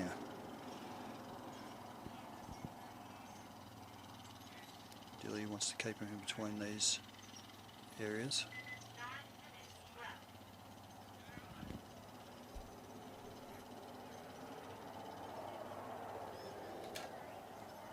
Stefan just wants Bazza to hold the sheep so he can get down to the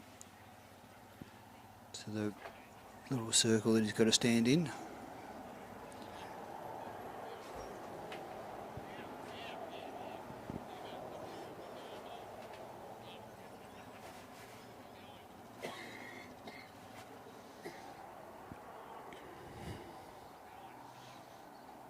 It's nicely guided through the gap.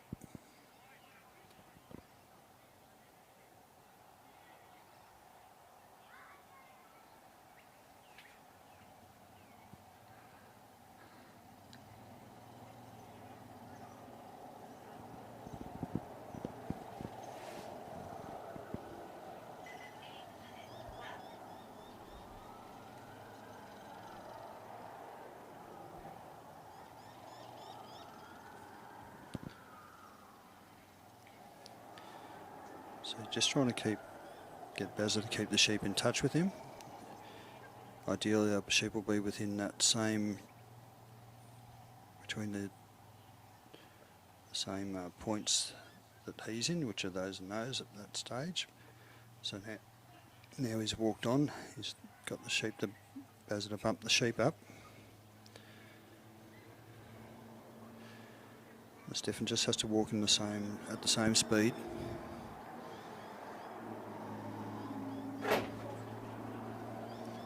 The heater didn't work.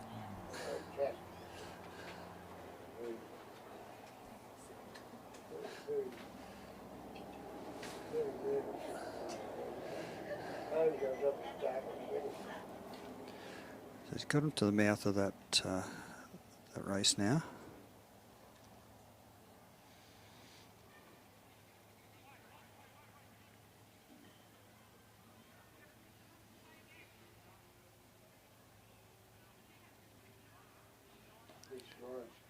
Just managed to turn him around.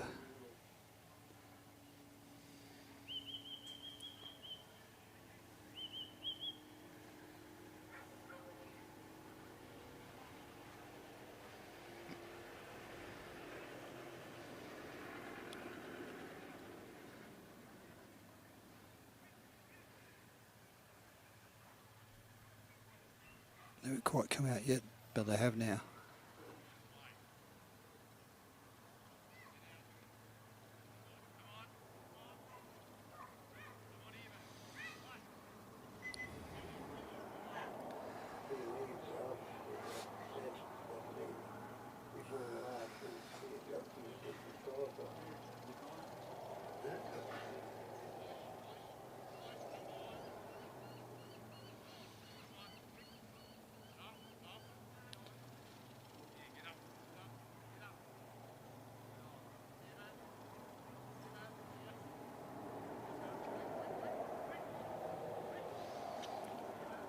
You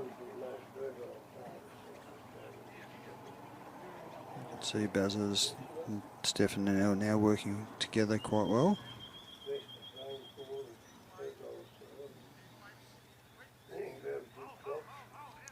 Now let's see if he can get them over the bridge. Quite a few got stuck here.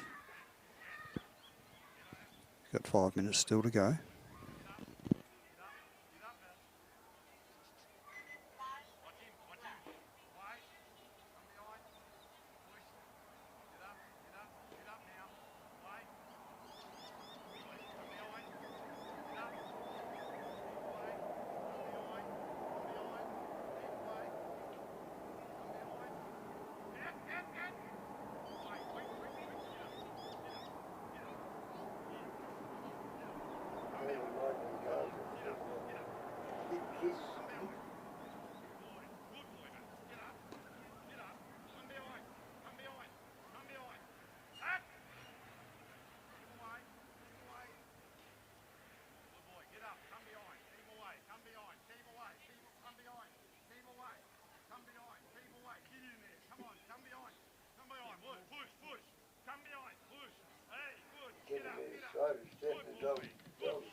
It's a brand new, isn't it? Yeah, not a good demo. Not a good demo if you've got a squeak in it, wouldn't you?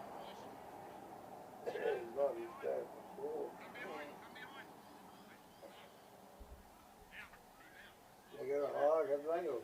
No, they donated to Oh, us. that's good. That's a bit of publicity for Yeah, them oh too, yeah, isn't it? definitely. Yeah, I'll give him a bit more rest. Yeah, he's got 2 minutes 50 seconds left, but he's just about done, I'd say. He's gone for the gate. The sheep are all facing away, so there's a good chance they're not going to take the dog on, but he's making the dog move across for maximum points. And he's completed his course. That's well done. Gives his dog a pat.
filling it in for me too.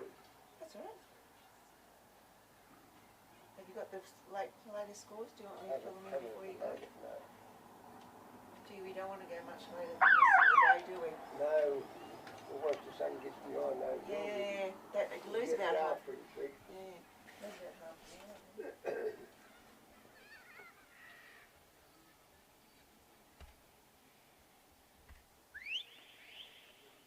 Plus you got all those hills there to block the sun. Just adjusting the brightness of the camera there. So she's cast her dog out.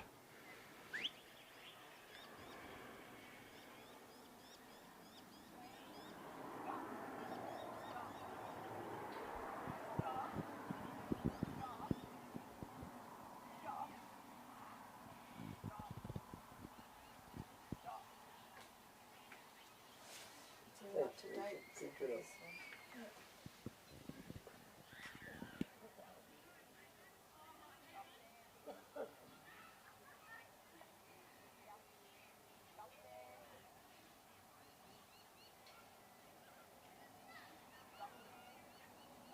I think it must have been scratching. Ben forward down and all. His dog comes up into his arms every time he pens him. Barry says he does the same over in South Australia. Yeah, he's a bit of an odd boy. He's a school teacher. He's flying back on Monday. Oh, Ben Simmons, yeah. Nice young man.